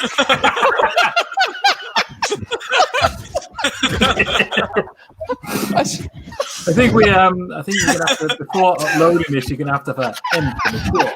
We need to stop the frame. Oh man! Stop! Yeah, just pause it there. Holy shit! Did you saw there was something on it also, You like an enjoyed that icon. campaign for Black Ops Cold War. Oh man, There that are was many funny. turns But you know along what the I way. like? I mean, we're over halfway now in the stream, like more than halfway, and we've seen Harry Potter, Final Fantasy, Miles Morales, multiplayer and online combat. I mean, And 2 of an those are all-new exclusives, awesome and 2 of those are multiplayer. Today, I have the special honor to announce on behalf of my friend the Treyarch that the PlayStation community doesn't have to wait to play multiplayer. Starting this Friday, PlayStation players will be able to play the multiplayer alpha exclusively on PlayStation 4. And for those of you that are watching at home on your PS4, you can preload the experience starting tomorrow. Can't wait to see you online Friday and through the weekend. Enjoy the rest of the show. Yes. Yes, I'll see you online then, Erwin. Yes, for sure, 100%. But you know what I like about online. You know what I like about the show so far? That it isn't so much about the talking, but showing. Even if there aren't the games that we really get mind-blowing. But I like it's not so much talking still. Just games, try to show as much as gameplay. I think it's solid so far. Yeah, I mean, I don't mind an odd explanation here and there. It's when you've then kind of got a little cutscene and then a 5-minute talking about the game. Yeah, but I like to let them show also which games we can play on the PS5, you know, like GT Sports and all the other titles. How will the game be announced on the PS5? That's what I would like to know. Right, what is this? Capcom. This is Ready 8. Yeah. Yep, Resi 8.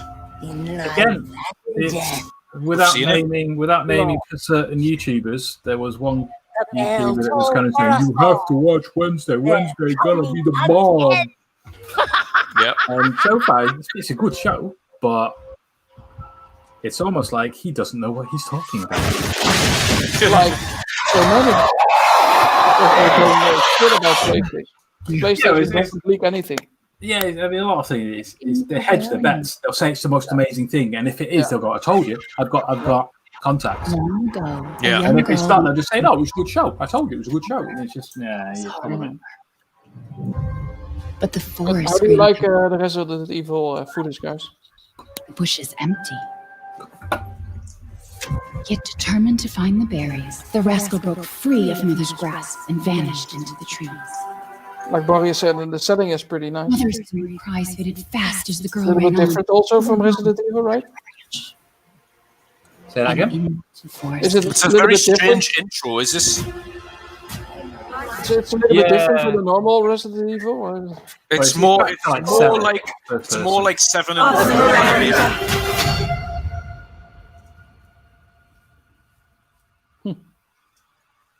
It's just a local tale.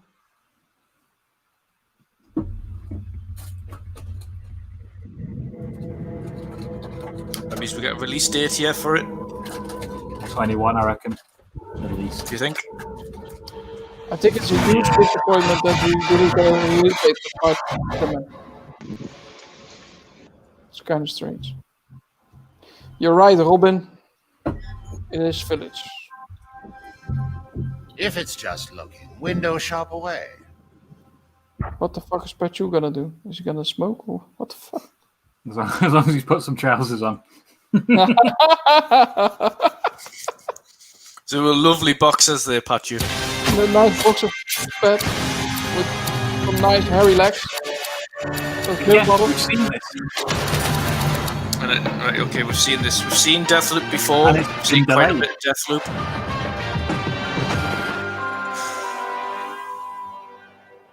You want out of a time loop, you gotta learn how it works. Black Reef is a puzzle, and each visionary is a... I mean, we usually wait a year between them showing the same gate twice.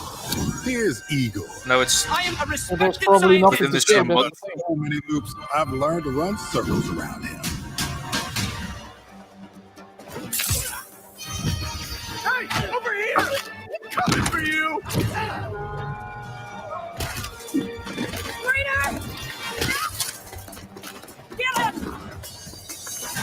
What the hell? I am trying to focus, you son of a bitch! You know what? Really, like, I mean, Lego- it's probably Lego going to be the a game. fun game, but you know what doesn't impress me about this game? The character models. My targets out one by Yeah, when you know that they can do so much better. There is Yeah, never enough. they've just I go opted for after mannequin one, approach. Another lives. Yeah. Because now, half an island away, a different visionary So is we're probably throwing gonna his see Godfall as well. So then the time will be limited, guys. I mean, it was a 40-minute show, right? And we might get a bit of Yeah, Ratchet let's and add Clank 40 as well. minutes, 'Cause yeah. Not in that. Yet somehow, he never Yeah, liked If you think So we're we've gonna got see what? Godfall still. We've got 13 minutes left, and there's probably going to be about 4 or 5 minutes talk about price and And here's pre-ordering and release date. Yeah. He made some kind of So scientific essentially, we've got I 6, did it! 7 minutes left. I did it! It works! break that he makes every move. Unless I get there. That's true, Robin. You're completely right, mate. Completely right.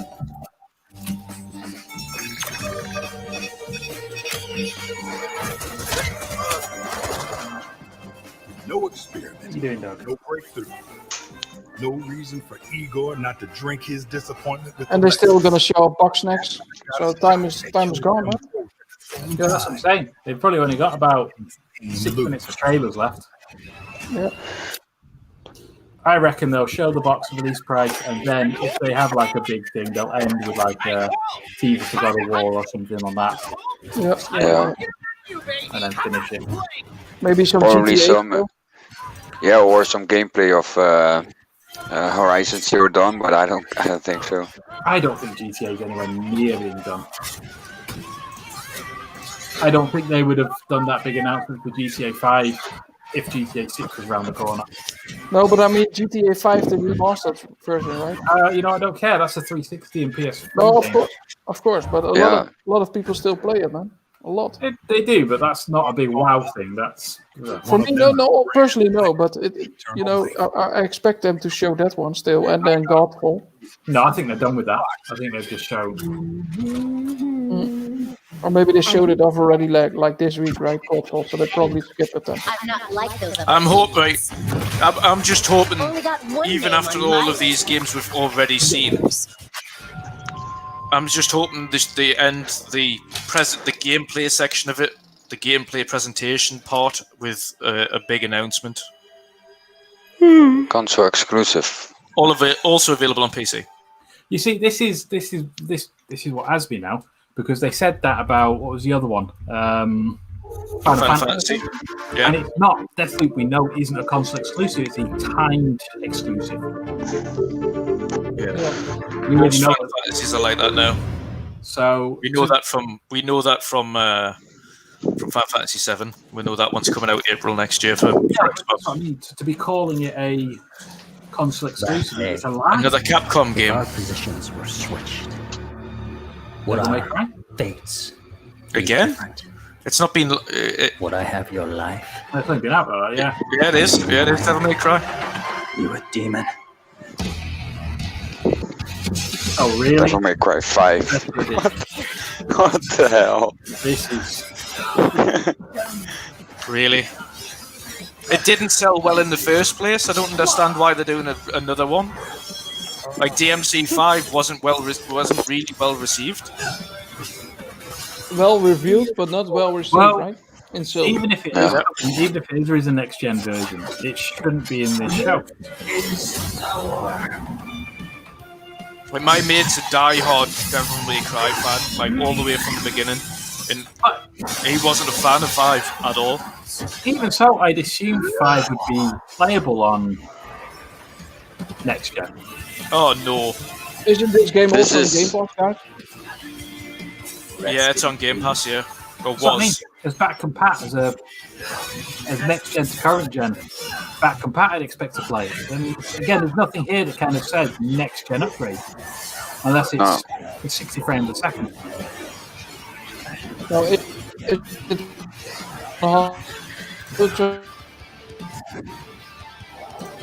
20 frames or what?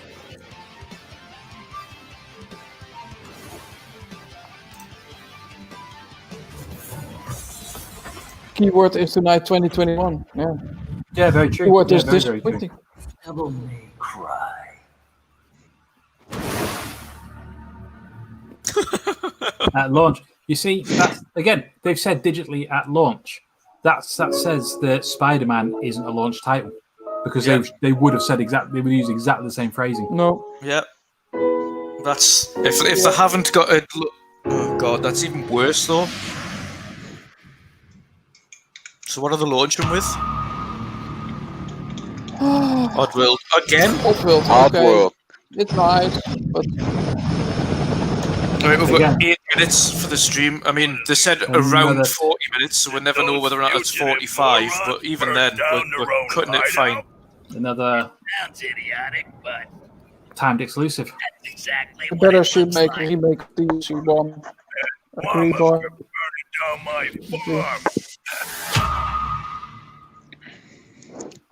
And this is a cool looking game. I like it. We saw it already, you know. We building to see some more, but they don't have anything to show us. Abe Not happy. finds himself fresh off the back, freeing his people from the nefarious Rupture Farms. He thinks the journey is over, but soon discovers it has only just begun. The stakes are higher, the threats are larger, the obstacles are more devious, and it's all made possible by the power of PlayStation 5. Got to say, so far I'm underwhelmed. Lies. Only made possible. So it's not on PC and it's not on Xbox. I mean, it's a platformer.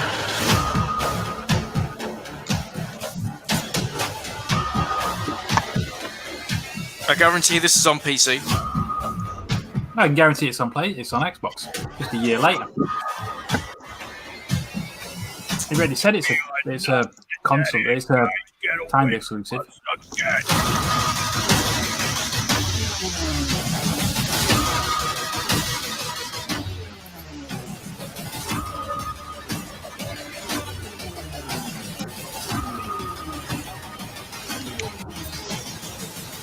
Yeah, Robin, I completely agree with you. Final Fantasy 16 did not look like a Final Fantasy mainline game. It looked like Final Fantasy 14. It looked like an online game. Soulstorm looks cool, but again... What is exactly like... I don't get it. Like, they show 5 minutes exactly of what? Like only possible on PS5? Yeah, apparently. I don't know what is only possible on PS5. I didn't see anything there that was only possible on that. I still need to see it. That's what they said in Athena, wasn't it? It was like built and only possible on the PS5. And it's just like, really? No, it's bullshit. Please come out. It's not. It's just called marketing. Gregory, What is this? But it was just a glitch. It won't happen again. It's been such a difficult day for all of us. Why don't you come The heck is this? game together? Well, don't say this is Friday, like Freddy's Friday night or whatever it's called. It is, isn't it? Yeah. Friday night at Freddy's or something. Fright Night at Freddy's. That's the one. I've got a student who loves this. Friday night at Freddy's. Fright Night. Is Freddy's the burger joint or what is it? That's and this that.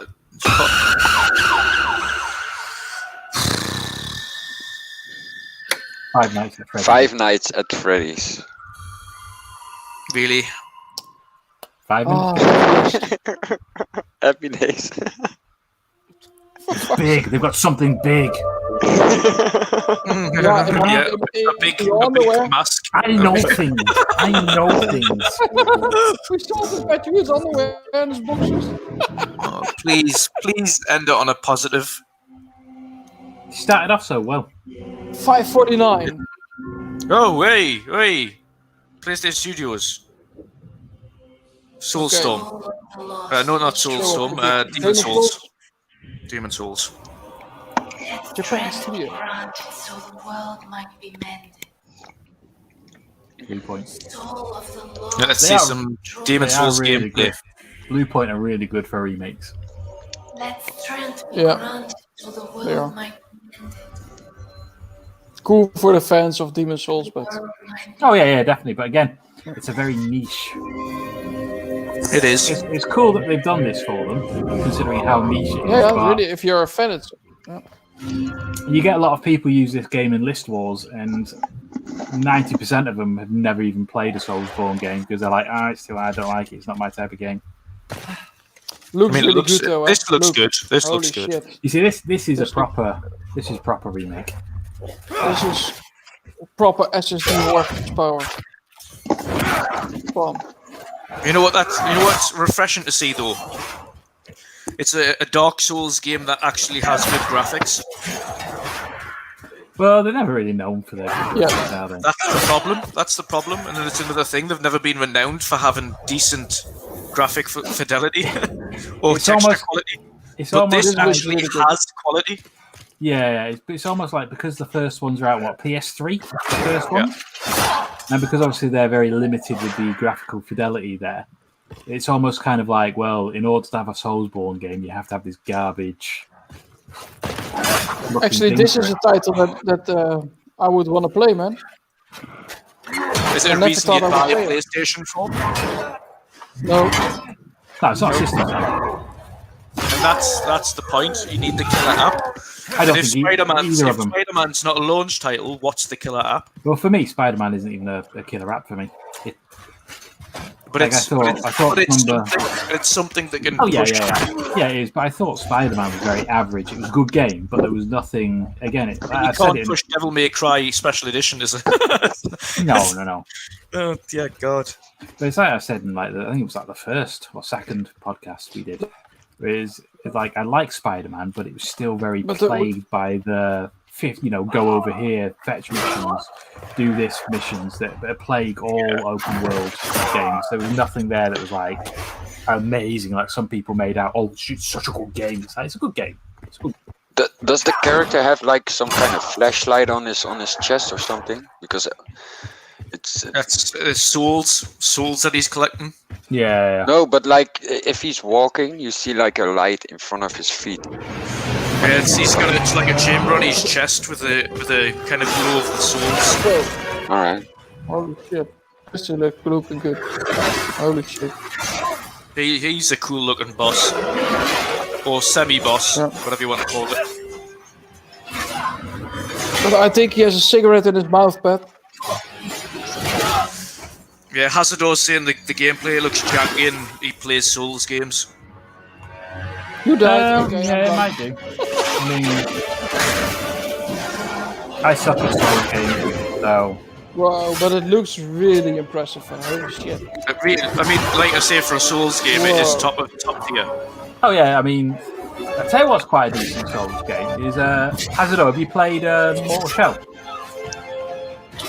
Yeah, Mortal Shell is meant to be good.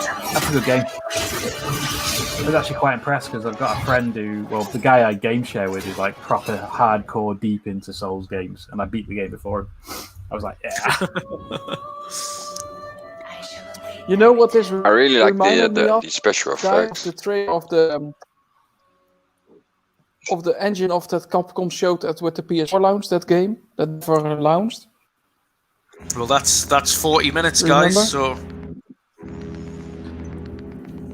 and no release date. Yeah, I heard some people saying that it was releasing. Like that poor child, I eviscerated on Twitter. No release date again there. I hear Fortnite. Yep. Right, I think we need to bar Patria from future podcasts for just knowing that. He just knows Fortnite. He knows the sound of Fortnite. How do you know the sound of Fortnite? Yeah, like the freaking horn of the. Is that not blasphemy for a PUBG fan? Yeah. Yeah, definitely is. Coming to PS5. Whoa. That launch is like, ooh, who knew? It's like one of them. Oh no! Yes. It's like it's basically like saying Minecraft coming to PlayStation. Yeah. Whoa! It's on everything. Plus collection. Okay. Show us the good stuff. PUBG. I already downloaded that. Oh, you downloaded Ready to rock. New benefits. Are they going to be doing like the thingies? Hey, PUBG. I downloaded. Okay, this is PlayStation 4 capture. Yeah, this is, I don't know what this is all about, but this is PlayStation. This is new benefits for PlayStation 4 fans or PS Now. No, PlayStation Now. Yeah. Was it Now or Plus? Plus. But it's new, right? So they probably are combining something. My name is Cara. Are they going to be doing the same thing as Xbox does? You know, with the I can't remember what they're called now. The reward type things. Oh no. You know, a bit like Twitch Prime. Oh, right, yeah. Oh, yeah. But good games in it. Oh, are they locking upgrades behind PS Plus? Could you imagine? Is it maybe some kind of Game Pass type of thing? Yeah, I don't know, but at the same time, I think they like to elaborate their trailers a bit long before they tell you what they're going on about. Yeah. Like all at the minute, I'm just seeing trailers for games that we've played before. Yeah. I don't know what they're trying to get at. Yeah, probably some Game Pass kind of thing, I think. Yeah.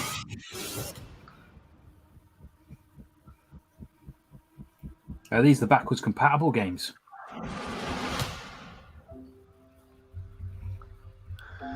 Generation 4. Access the entire collection. Safely download games and start So playing. PC to PlayStation 4 and that's that. If you have PlayStation Plus, so whoa, but that's pretty good, guys. If you can play all those games, if you just have Plus. See, it's a type of Game Pass. If you don't have PS Plus, you can't play them. Is that what they're saying? No. What's PS Plus? Is PS Plus the Xbox Live? Yes, Xbox Live Gold. So they saying that you don't play backwards compatible if you have PS Plus? Yeah, that's what that read is. That sounds a bit shady. If that's true, then it sucks. But if you got PS Plus and you can download them and play it, that will be absolutely fabulous. I think that seems a bit weird, right? So no killer app. So far, they could end it. No launch title.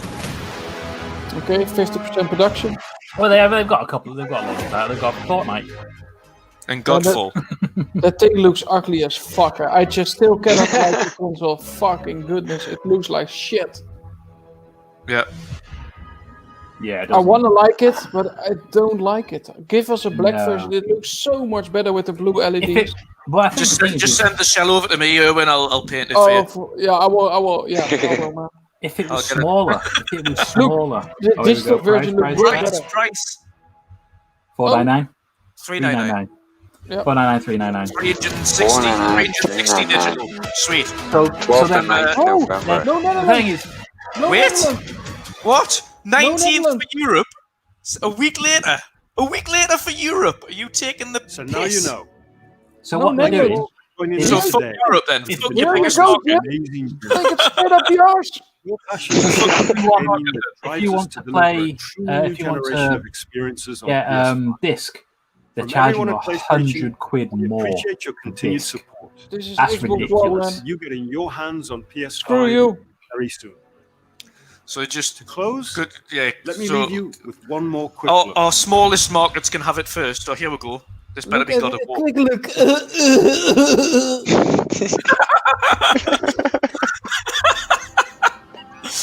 So I think $360 this show's just killed Pony Erwin. Yeah, man. But this is what Kick to pisses the me back of off this with PS3 Is this God of also. War? Is this God of War? Yeah, probably because Yes, it they need is. to- Yeah, Yes. it's God of War. but they need to make something up. The fucking Lord. Let's just show your logo. Bomb. That's it. I don't, as long as it's coming out, but Yeah, again, but we won't say everybody anything knows. about that. Come on, we know that. I was already. going to say it's kind of like the Fable thing. It's the worst kept secret. We know it was coming. Have they got gameplay, or is that no? They're just. But is this a they're just showing surprise? I mean, come on. Ragnarok Ragnarok. is coming. When's it coming? It's coming in 2024. 2022, 2020. Oh, that's big. Oh, Okay. Oh, It's that 2021, and no. It's 2021 until they have to delay it, and then they have to delay it. Probably yes, that happens. Yeah, most but of the times. when it's coming in 2021 can be November or Oh, December. it'll be a holiday. It'll be a holiday time. That's right. So no So- Netherlands for launch. Fuck you. Can we go back a second? Let's have a Yeah, look. give me the launch the countries. There you had it then. Yeah, it's US, Japan, Canada, Mexico, Australia, New Zealand, South Korea. South There's the prices Korea. first of all. Prices first of all. So, matching Xbox's price, $449 on the disc, and coming bang in the middle of the two of them with $359 on the digital. So, kind of where the people thought it was going to be. Yeah, most people thought Good. $499, $399. Most sane Yeah. people. Yeah. Good price. That's undercut by about 40. Well, it's undercut by 40 on what I thought it was going to be for digital. So that's good, because I had absolutely no point in spending. I don't understand how they can justify charging the disc version. What they'll argue is that they're That losing money on the discless version for having it so cheap, but they make that money back by the fact that you Yes. can only buy it from their store. Everybody knows worldwide, though, that disc drive does not cost 100. Hey, But there guys, is no- also, you know, with the God of War thing, I'm just thinking, if it's launching 2021, why don't show any gameplay at all? Because it's coming quite quick. It's bullshit. I don't believe it. It's just a sausage in front of your nose that you want to eat. And then they'll delay it. They'll ultimately delay it and kind of It's go, all oh, again, delays. No offense, but it's all well and good showing things 2021. The console is launching in 2 months. Hey guys, I see PS5 will also be available in Japan, Canada, Mexico, Australia, New Zealand, and South Korea on November the 12th. All available worldwide on November the 19th. What the fuck? There you go. No. There you go. On stream. Okay, so it's only a week. Okay, I'm sorry. I will take away my middle finger. It's okay. Okay, so No, keep it. No, but yeah. No, that's still That's say, still one of your shit. biggest markets. Still shit. Yeah. Europe is the biggest market. You could arguably say it's Europe that keeps PlayStation so far ahead of Xbox. that's true. 100%. 100%. Much bigger market in Europe than it is the rest of the world. That's pretty crazy. Something like this needs to be released worldwide. Well, At that's the least. thing is Xbox is worldwide, and they've Yeah. said Same what you said for everybody at the same day. they've Yeah, said but- that they're going to be launching in so many more countries than the Oh. one. But But they're with not the releasing. But China China is still under exploration. Will be announced later. But with the Xbox One, with the Xbox One, it was like a year later. This is only a week later, guys. So I mean, we're talking only about a week. It's still shitty, but only a week. And they probably want to match the 12th of November to be more close to the 10th of November when Xbox is launching. So it's only 2 days. They don't want to give them that week. No, they want to give them only 2 days. I mean, so far this has to be the weakest launch I've seen from any.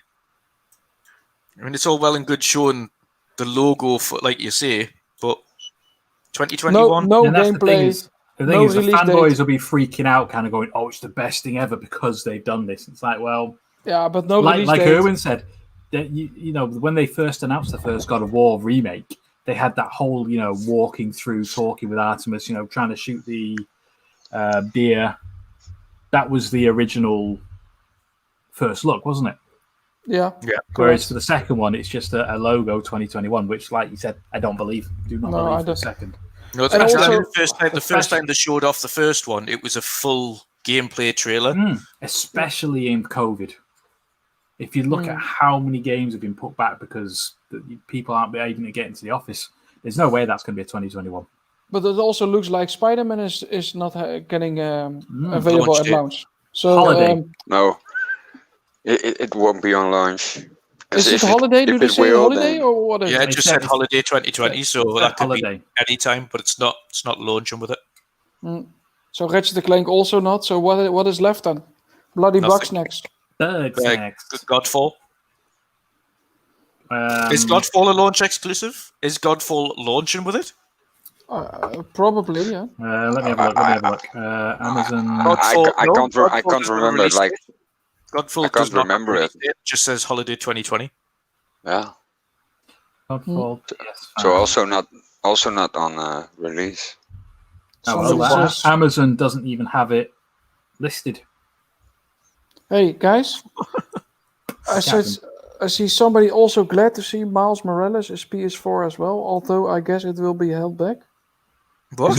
Is it sarcastically or what is it? Somebody tweeted something. It's called Dano, and he said, "Great show by PlayStation. I thought a lot of good content and games for everyone." Okay. Also glad to see Miles Morales is PS4 as well. I thought, although I guess it will be held back. No, right? Scroll back to the end of the Morales one. And Herman Hulst. It didn't say it. It didn't say that. I'm sure one of us would have noticed that. Even the chat would have noticed. Herman Hulst says, "God of War, further. Do we have your attention?" He says, "Yeah, only with God of War. The rest was quite awful." The heck?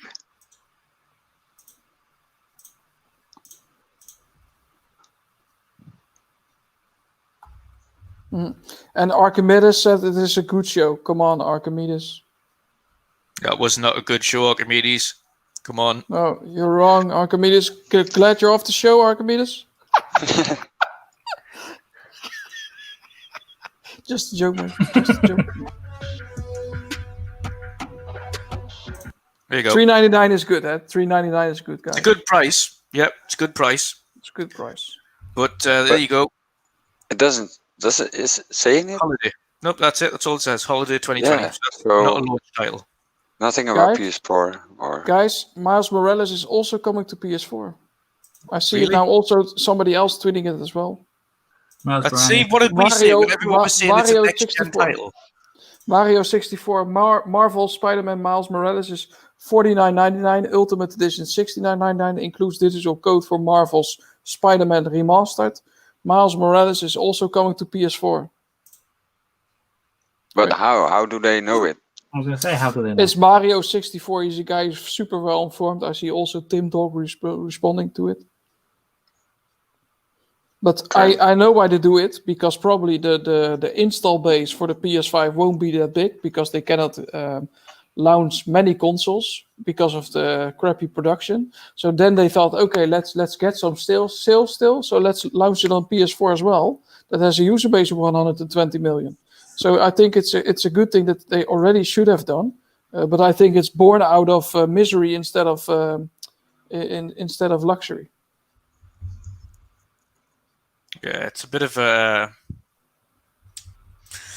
That's That's just confirmed what I was thinking anyway. That I have absolutely no reason to get a PlayStation 5 before this end of the at this side of the year. So when is the pre-order date? Can we already pre-order? Oh, they didn't even say, did they? No, they didn't say the pre-order date. No, they didn't. Because say Game any Mania pre-order says, date. "Do you have a pre-order?" Then the Game Mania store will contact you by telephone as soon as possible with more info. What the fuck is that for kind of weird shit? Shroud's just tweeted just a picture that's got a star that says also available on PC. Same here, Stuart. Probably this is not gonna end well, man. With Game Mania, because they're gonna call you. They're gonna call you with more info on the details. Actually, is that the launch date or is that the pre-order date? That's the launch date. Maybe no pre-order. I don't know, man. This is so now you know. Weird show. Thank you all for joining us today and for being part of this amazing journey. Whoa. It's your passion as Yeah, fans of gaming that drives us to worry deliver now. a I don't have truly to new worry. generation of experiences on PS5. Anything major. I might even From have everyone at to play PlayStation, 2022. we appreciate your continued support, and we look forward to you getting your hands on PS5 very soon. To close, Verdict says let me leave you PlayStation with one 1 more quick fucking look. next gen with ease. You know what? Come on. Don't be bullshit. You know what really I want to understand is Agree on that, Finn. this. Okay, right, simple download and I think it's some kind of PlayStation Plus Game is, Pass. Wait a sec. Game Pass kind It's of an thing. ongoing subscription, recurring fees. So you need PlayStation Plus to play backward compatible games. isn't that what? No, but isn't that remastered up? No. That's just PC. That's just playing the games. There's no remaster. Enjoy a selection of. Can you? This is the thing: is it goes so quick you can't even. You cannot read it, right? Yeah, it's just like going. We're doing it. We told you what to do. We told you. It was quite clear. See, it's called PlayStation Plus Collection coming to PlayStation 5. So, set countries you have to play on PlayStation Plus, and that's your backwards compatible titles. I don't understand what the thinking is behind that. If that is the case that they're locking backwards compatible titles behind a subscription service, that is obscene. Well, it depends. Are they locking their backwards compatible titles or are they locking their enhanced titles? There's not an enhanced. Wait, what does it say? PlayStation Plus Collection is not available in China. Yeah, it'll be due to the games that they've got in there that will be not allowed in China. All right. Well, it's weird that you don't see any kind of other information about this, you know, like... It's very vague. Again, it's just so vague. And it just leaves people to make up what they're, what they want, really. Yeah, people gonna speculate about this. Like, it's this or it is this. You know? It's pretty weird. I mean, it's like you say, it's so vague, and especially this. Like... Yeah. They really need to crack this down on this one straight away because, I mean, the wording behind it tells me that backwards compatible titles, of which they showed about 10, were locked to PlayStation Plus. As far back as Battlefield 1. I know what I'm gonna get now at launch. I was in doubt. You're going for an S.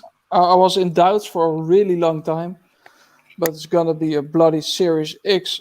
All day, any day, baby. You're gonna go for the Ouya, aren't you? You're gonna get the Ouya. I'm gonna go for Google Stadia. Ouya edition. Yeah, Google Stadia. That's it. Yep. That's it. That's the decision, guys. After all of this, we're going for the Stadia. That's it. Okay, so what are people going to give that? I'm a generous 6. I think 6. I tweeted this. Yes, I tweeted a 6.5 out of 10. I don't get why people say it was a very good show. Oh, you know who's going to say it? I agree on Dutch. I give it a 6. Wasn't that special? Like Harry Potter again, multi-plat. other than the games you expected to see, we're seeing a lot of what we'd already seen. Demon's Souls looked impressive, but again, that's a very select market. Harry Potter again looks okay, but again, very niche. It'll sell big. Didn't look next gen either. It did not look at next gen. Oh man, it's funny. Twitter is funny. Brian Altano, the guy from IGN, says PS5 Digital Edition coming in at $100 under the Series X means they pretty much win this upcoming generation, honestly. Oh, for fuck you, man. No, you see, I can't remember who said it, and they've got quite a I don't know if it's just launcher in general, that they'll make it a lot less in terms of digital, because that way they can say, yes, you can buy it for this much, but really, if there's only 10% made in comparison to the disc, they can say, yeah, well, it is technically $399, but you can only ever get the $499 version. But to be fair, what I said beforehand still sits true. No matter what console you buy from PlayStation, you're still going to be spending more than Xbox on launch day. For sure. Yeah. Because no matter what games you get, you're still going to be paying $60 per game, whatever game that is that launches with it, because so far there isn't any. On top of it, so there's $200 for 2 games. 120 for 2 games on top of that, so that already exceeds the price of Series X. And the console, you've got Series X, you will get a Game Pass subscription for 1 or 3 months with it, so you won't need to worry about that. Yeah. So there's your games and console covered for launch with Xbox for $440. I'm gonna keep my Pro. Easy money. Yeah. There's no reason. So far, there is absolutely no reason for me to get a 5. Easy money. Yes. Just wait till 2021 or till GT7 launches, because it doesn't make any sense to get one now, to be honest. I don't even play my Pro at the moment. I'm considering selling it while it's got a bit of value. I wish I could. Mine's custom. I need to send that. I need to sell that online or something. I was going to say you'd have to eBay it. Yeah, but I mean, no, I'd keep mine. I've got a lot of PlayStation 4 games to get through. And yes. To be fair, that's the only thing. That is one of the other reasons that didn't have me needing to jump into next gen so far. Yeah. I've got an abundance of games I need to get through. They're all big games. None of them are short. But they've shown me nothing on the build up to launch that justifies spending any money on it. Anything.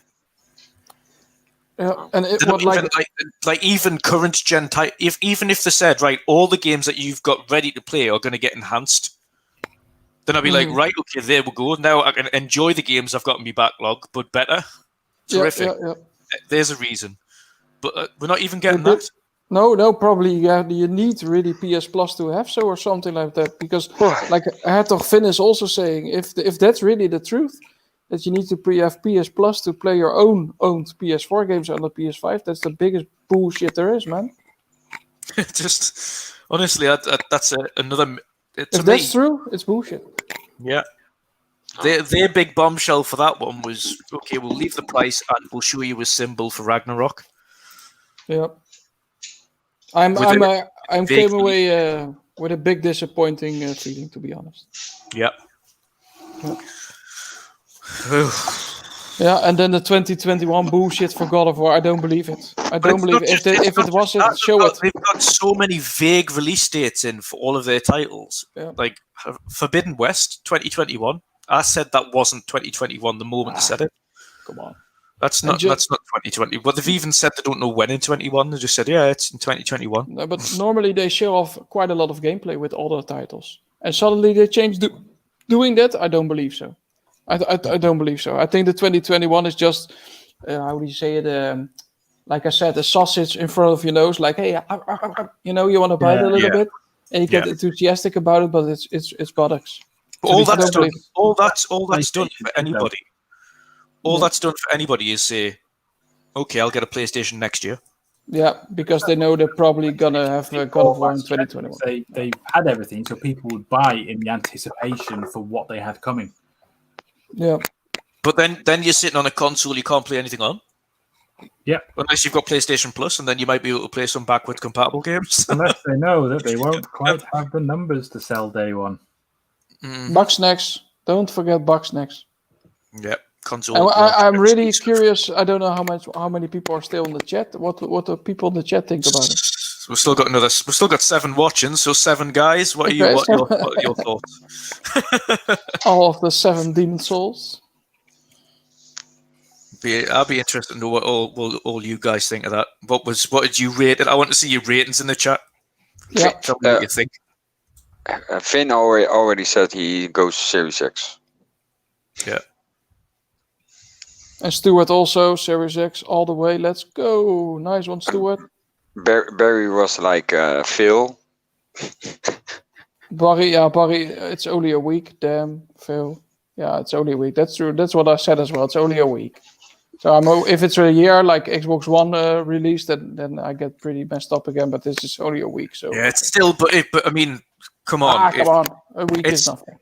But yeah, it's nothing if you're the general public in the UK and you're not on Twitter saying it there. But for me, you and all of us that do this work, it's a week that everybody on Twitter that we correspond with and talk to, of course, playing on a PlayStation that the UK don't have access to. No, I understand, but before you know it, the week is done, and then I don't think it's that it's a bigger deal.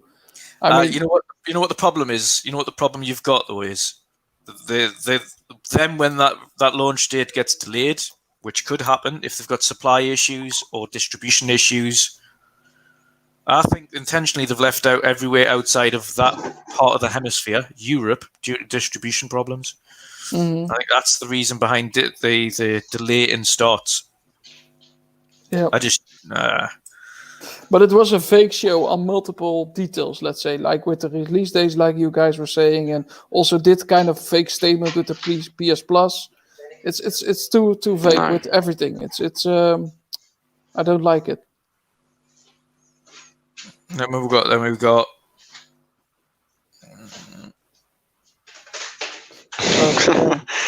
Damage control team inbound. Yeah, but this also, yeah. I'm trying to, did this even have a release date? Was this not 2021 again? Targets on my list. Oh yeah, it's pushed back to 2021. It was 2021, yeah. Yeah. Break the loop. Weirdest show ever for pre-launching consoles. You're completely right. It's like you would not think the console's launched in 2 months. It doesn't have anything to go with it. Like those other idiots. And we thought Xbox was bare. We thought Xbox had nothing to show at launch. This is a joke. Xbox will have even a better launch, probably. That's not even. It's Q2, so it's middle to tail end of next year. Yeah. But it doesn't look interesting. Also available on PC. Yeah, everything is available also on PC. Better get a PC. This is what you tend to find, all PlayStation exclusives. If you look at the Twitter post I put in the private, like Shroud, just basically a picture of a star saying also available on PC. Yeah, good. It's perfect. I will get a PC then. It's Shroud. Oh, really? It's just, and then this joke. I'm sorry, the developer needs. Stakes are higher, the threats are larger, the obstacles are more devious. Yeah, but it's just marketing. He got paid to say so, and I don't blame him. It's all made possible from the power of the PlayStation 5. Prove it. I Prove know it. that. Yeah. Show me what it is. That's so. Does that look difficult for anything? Well, it's Xbox One. they haven't shown anything that the PlayStation 5 can do that the Xbox Series X can't do. There's nothing. No, agree. Fully agree. Yeah. Fully agree. And there's a legitimate argument to say that the Xbox will do better. Yeah. I think this leaves an opportunity for Xbox as well, just to counter one more time with if some. They can just show us some X gameplay. Oh man, perfect. Let's do that. But I mean, so far, out of the two consoles, what? I am so glad Xbox have got their back. It sounds so stupid now, but I'm so glad they've got something that enhances what I already have. Yeah. You know what, guys? Though, I don't even think I'm going to pick up my Miles Morales just because clearly the PlayStation 4 is going to be holding it back. Yeah.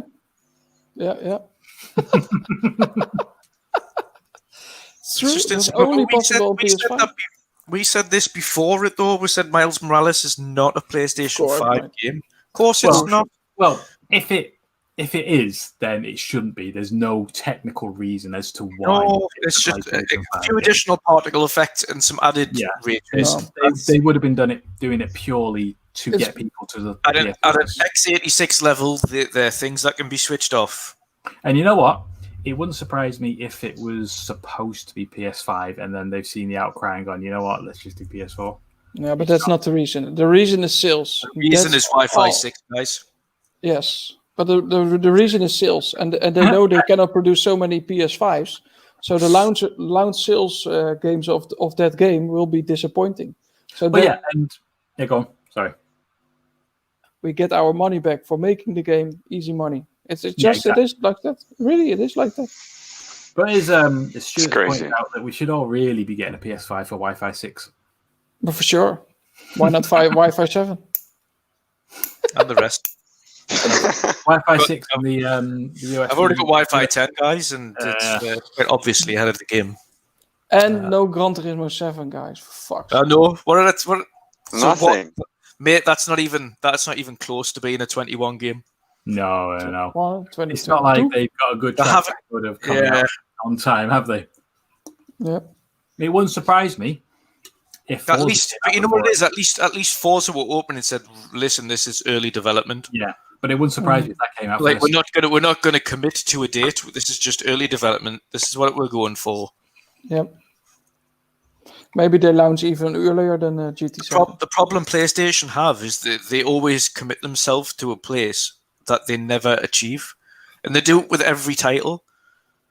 They say, right, okay, it's launching here, and then it gets to there, and they're like, right, okay, we'll push it back a few months. It's not launching then; it's launching in a few months more. But now, so I'm really thinking hard for myself if I have then $3.99 because I wouldn't get the ugly ass this version as well. So if I'm having to spend $3.99, why would I spend $3.99? I'm really thinking hard all the time. You don't even have to spend $3.99. Just don't. No, but I mean my cash is burning in my pocket. What goes with it? What exactly? It's burning in my pocket. Then I think, okay, so I'm a PS4 Pro owner. What gives me now a really good reason to get it? Like that. Well, nothing. Yeah, nothing. I cannot come up with anything. I'm just going to wait for a 3-game bundle. That's. Is that 2022? Or, no doubt they'll have a God of War PlayStation 5. Yeah, that was actually. That's a good idea, actually. Yeah, if I was going to get a PlayStation 5 and it was going to be limited edition, I'd probably just wait for that. Yes, that was my planning to do so with the Series X, just to wait till next year. For sure, we get a Halo limited edition. So I thought maybe I will buy a Series S first. And then I will get a Halo limited edition console when that releases for next year. But yeah, for now, man, I think like fuck it, I'm gonna get the Series X anyway. That was so disappointing. It's like almost we watched like a recap of the show before, you know, like with a couple of it did feel like a recap. So it's like we watched the same show twice. It's pretty weird. I don't know now. It's nope. Not for me. But for you also, Pat, that you are, let's say, one console only guy. This show didn't get you to get a PlayStation, right? No, not at all. Yeah. Let's have a look. Actually, there's something because people are kind of pointing this out. 2 seconds. Demon's Souls, but nothing to do with exclusivity. No, nothing.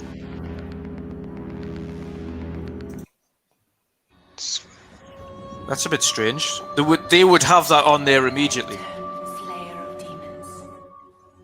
Did they already cover this off previously with Demon's Souls, or have they just not reiterated it? Oh, Shom is out. You need to get him back in. Get him back in again. So, Sean, I don't know whether or not you've seen that, but yeah, I saw. I just couldn't comment. Yeah, that was whoever noticed that. That's a good spot. Because again, they're very quick to kind of like it. Obviously, it's not going to come to Xbox because it's PlayStation IP. But it's very strange that they haven't reiterated that one. That, But then considering again, all of the IPs that they've had on there. But they also haven't said coming to PC like they did with the others. But didn't they say it in the beginning of the game, like exclusive? No, nothing was shown. No, nothing. Nope. Okay. Which is very strange. They said PlayStation Studios, Blue Point Games, straight through, and at the end, just the name Demon Souls, and then that was it. And then straight on to the next. But every other game they've shown, they've said what platform it's coming onto. Is it coming to PS4? I have no idea. And we've got Fortnite. Their PS Plus collection. And then it's all the BC games. See, this is the wording on that is just so backwards.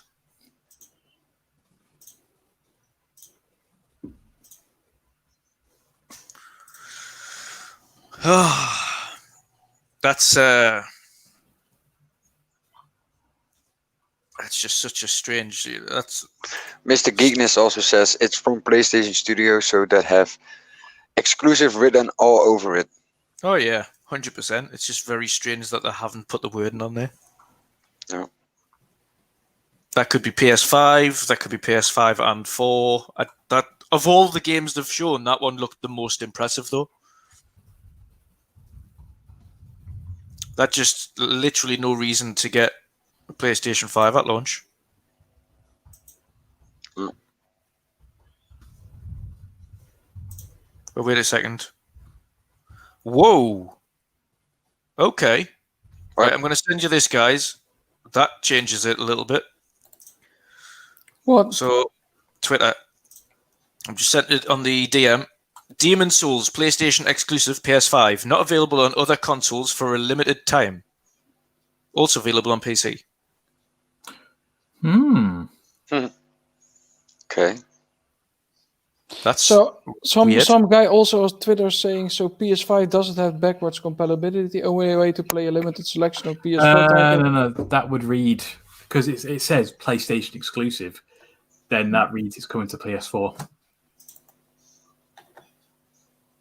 Okay. But they could easily just say that though. Suppose, yeah. Consoles plural. Also available on PC. Yeah, everything is going to be available. That's what they also said, Sony a while ago. This is where the fanboys just they've got blinkers on and they're discovering PC more and more. Yeah. But it's not going to be day one. It's not going to be 6 month one. It's not going to be within 3 months. It's not. Oh crap! It's day one. It's pretty much how it's going to go. It's just going to slowly keep chipping away. Not impressed. Nope. Not impressed at all. The price was the best thing about that presentation, and even then, those are fixed prices, and Xboxes were estimate. Xbox could quite easily come out and just kill the party and change those estimated prices. They've still got their own pre-launch little final event to go, whenever that may be.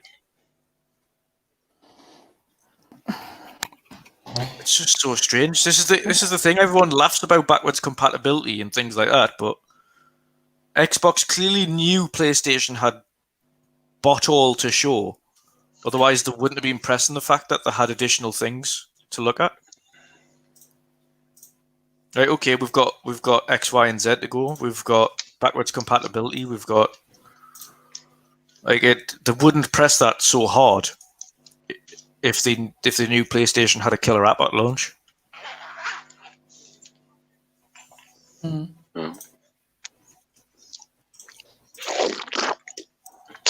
Shame. I was expecting much more from PlayStation tonight. After all the hype from the PlayStation fans on Twitter today.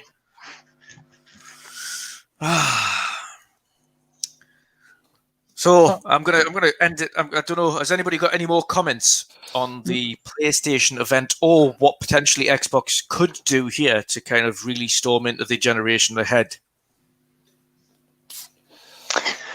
Yeah, that's a good one.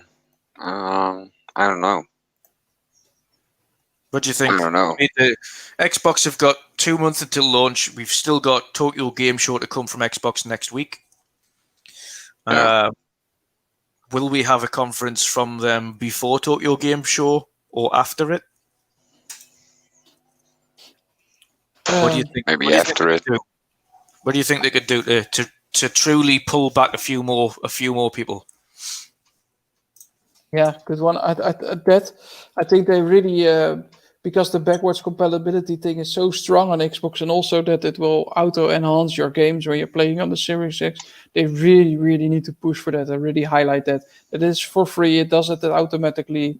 Play all the games that you already own on the machine you own already, and show us really the benefits from that one visually. Also, they really need to show that one, and also just Series X gameplay in general, like they did with Dirt 5 for the Series S. I want such a clip only then for Series X now, and then I think they can still counter back quite well. But yeah, I'm a little bit flabbergasted as well. It's a crazy showing tonight, guys. I didn't expect PlayStation to become so under par. To be fair, I expected more from them.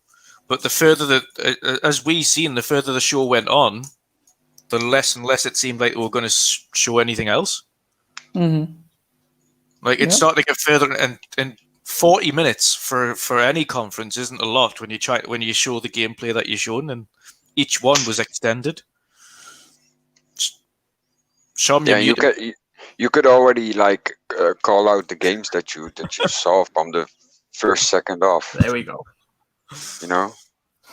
As I was saying,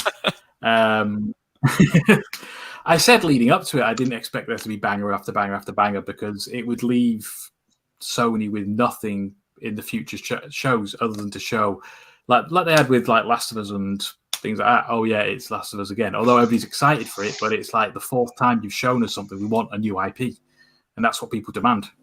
Yeah, you can't get away with showing the same IP like 4 or 5 conventions in a row. But again, they do that, and we've seen. And this is what I commented in the middle of the stream.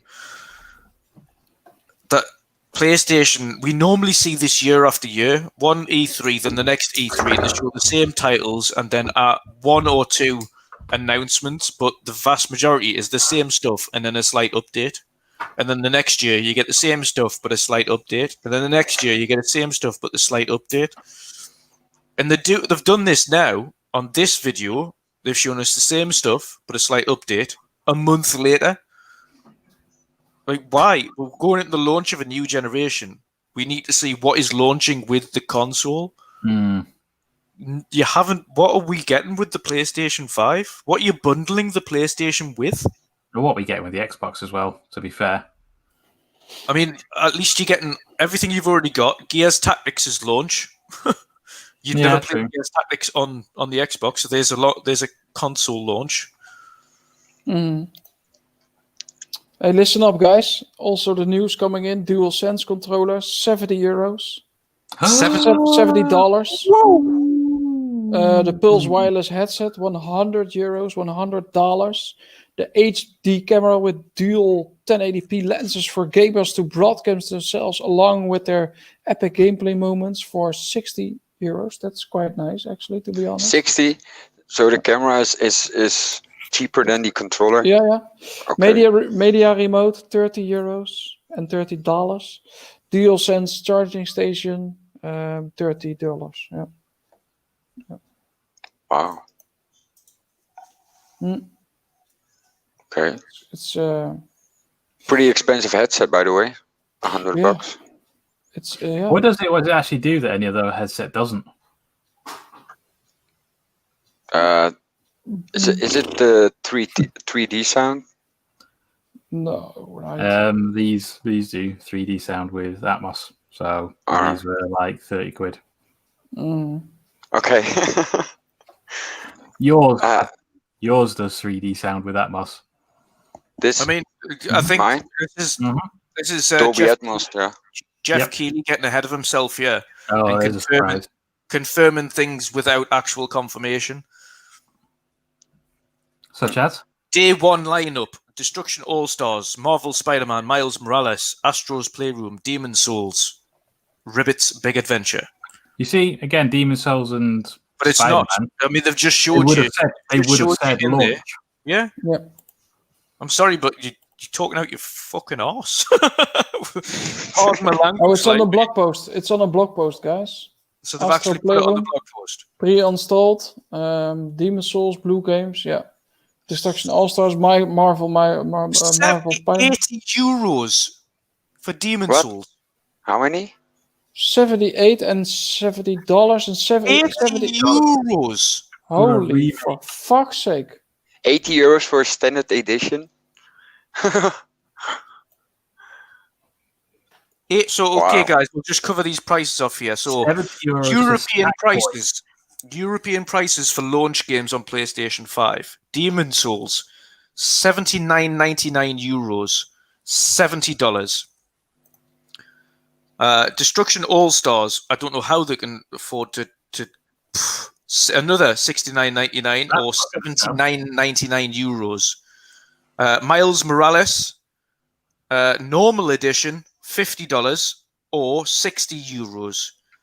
Ultimate edition, $70 or €80. Now his Sackboy, $60 or €70. What? Right, so here's a question with the Ultimate Edition. I'm assuming that's Spider-Man and Miles Morales. Including Spider-Man, yeah. But is that PS4 prices as well, or is that PS5? That's 5. So euros, it's 60 euros. 60 euros. $50 game for a. And also, Sackboy is 70 euros. What the fuck? But Demon Souls are 80 euros. Are you taking what the fuck? What? This is normal. This is not normal. What's that? What the bloody fuck? What's that again? Why isn't pounds in there? What's that in terms of pounds? There's no wonder they've put the prices of the console so low. Destruction All-Stars. You need a mortgage to get a game. $79.99 for Destruction All-Stars. Fuck you. What is going on?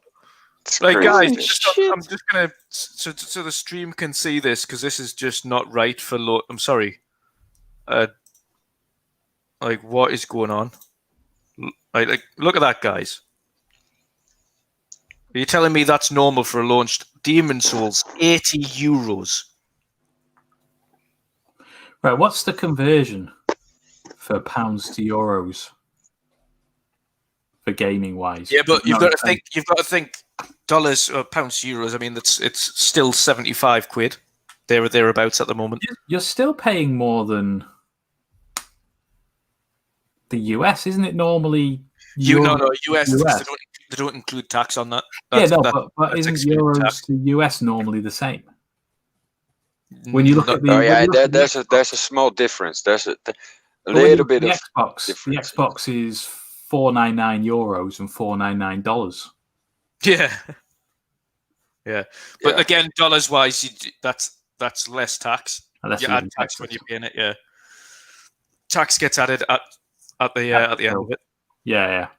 I just think that is absolutely ridiculous. Now my justification for Game Pass comes in even further for launch titles. I'm sorry, that's obscene. So if you if you buy 2 games, you are, let's say, 140 back also.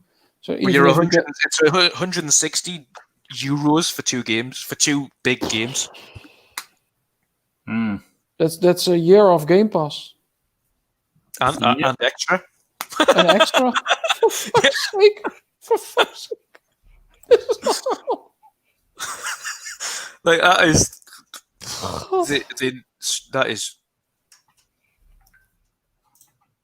That's crazy.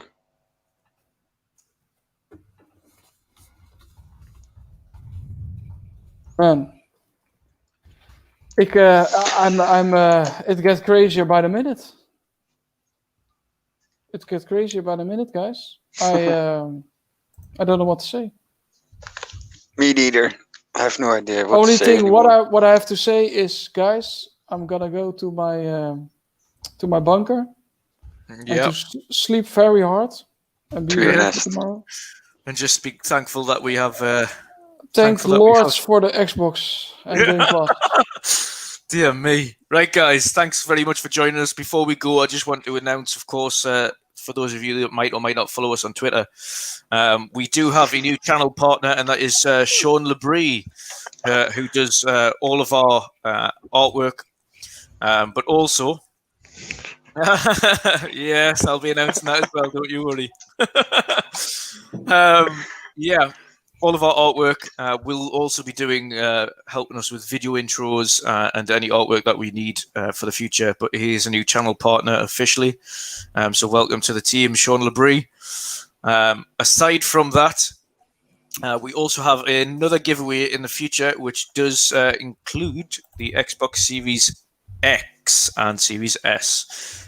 So another one of our panel members, Breuer, will be giving away a brand new Xbox Series S/X controller that will be customized by myself and then sent to the winner. That customization will be decided by the winner. So whatever design you want will be put onto that controller, and the winner will get that. Again, details of that giveaway to follow. That'll be just after launch of the Series X. So, guys, we will do our outros. Patcha, if you want to let people know where they can find you, what you're up to this week, and go from there. All right. So you can find me on Twitter, also on Xbox with the same name. So Petchu070. I'm also finding on Twitch under the same name. Yep. And mostly play, you know this? PUBG, guys. PUBG Art. Yes. PUBG Art. There's only one. Your guys are crazy. Art. No, but I don't think I've heard of that game. Any good? I'm mostly on Twitter, so social media. Yeah, but you are trying to get to affiliate on Twitch, correct? Yep. I'm trying to stream as much as possible. No, like on I need to say it right. Wednesday, I always stream before I podcast. So every Wednesday, I will stream for max 2 hours before restarting the podcast. So. Yep. Yep. You'll also always see the retweet by both the channel and the panel members as well, so you'll be able to catch that. So if you're following me, you will see that getting tweeted out before the podcast. So jump in, give him, show your love, show your support of him trying to get some chicken dinners before the stream starts. But don't watch the stream from today because no, it was bad. No, yeah, it was awful. It was awful. But never mind. Yeah. There's always tomorrow. Always. Happy days. Shomberlon, if you let people know where they can find you, brother, and what you're up to this week. I don't know what I'm up to this week. Probably, I'm trying to do rather than streaming the big games like Apex, COD, and all that. I'm trying to do like smaller games, like hence the Stranger Things and. Tell me why. Yeah, I'm trying to get into stream just like the smaller stuff. So if I've got time and whatnot, I'll do that. But you can find me on Twitch, Xbox, and Twitter. You can tell I'm drunk because I can't remember anything. Under Shomberlon, dead easy. I remembered that. Sweet. And finally, last but not least, Erwin. Let Man, I people was know where they waiting. can. I was waiting for this, man. You're waiting for this. This is your moment to shine, Erwin. Yes, Your yes. moment to shine. First, I Where wanna- can they first- find you? Yes, And first- what can they find you on? Yes, Your yes, moment to scheid, right? Yeah, hold on. But first, I want to tell you that the Australian prices for the PS5 are $749.95 and $599.95. That's for Australia. Australian I'm not dollars, and what is it? I am glad I'm not Australian. Yeah, so you're pretty much fucked over there. But people can find me on the Xbox with Forza Erwin. On Twitter, it's Forza Erwin 84, actually, the complete one. On the PSN, it's Remspor 84. Why did you not go for Forza? What does Remspur mean? It means skid mark 84.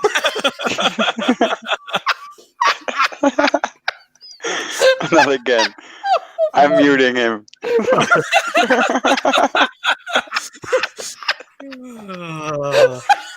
Skidmark 84. Skidmark 84. So please add me on PS.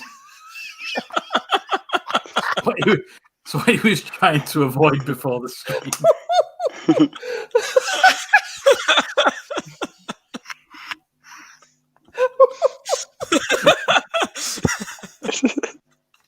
I think you should just cut him off. Oh, for fuck's sake. Happy days. Happy days indeed. Oh, but I really enjoyed the show today with Joe as well, with the rest of you guys. It was awesome to be on. I also want to thank everybody who tuned in to watch the show. Really thankful. Share it on social media, guys. Press the like button and help WandrinDutch and us quite a lot. Let's get it out to more people than we already have. But really thankful that you guys in the chat. And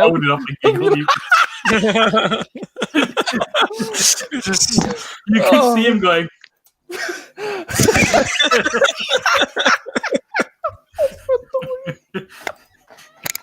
Do you remember at school when you were trying to hold in a laugh because you don't get in trouble? That's exactly what you looked like then. I'm also thinking about last time when Petty was showing a picture on his phone with the dirty. Oh my god! I still need to see that episode. Like something. But Petty is in his boxer shorts today, so if he stand up and turn around and show his cheeks, I'd rather not. Lovely blue boxer shorts. PUBG boxer shorts. Oh man, but I really enjoyed it, guys. Really enjoyed it. Yeah, thank you everybody for coming in and joining the chat, and obviously we look forward to seeing you again next week when we have we have our 10th episode. Our 10th episode, we're doing a double team, so our own podcast is going side by side with Seasoned Gaming. So I hope you look forward to that. Nice. So both of the key guys on the Ains and Dan Rodriguez will be joining us. So that shall be some fun. Obviously, by that point, we will be on the eve of Tokyo Game Show, so we won't have... In fact, is it not the same day? Is it 23rd Tokyo Game Show? I don't know. I don't know, man. Oh, Geekness. Yeah, Talisker Sky. Quality drink. Not as good as Lafroy, but Talisker is good. What are you giggling at now? All right, guys. Stop the show, man. Stop the show. Please. Oh, God, hey. Right, guys. Thank you, and we shall see you next week. We'll let Erwin cry himself to see you guys. Goodbye, guys. Oh, Erwin. Guys, I have to go. Yeah, you better.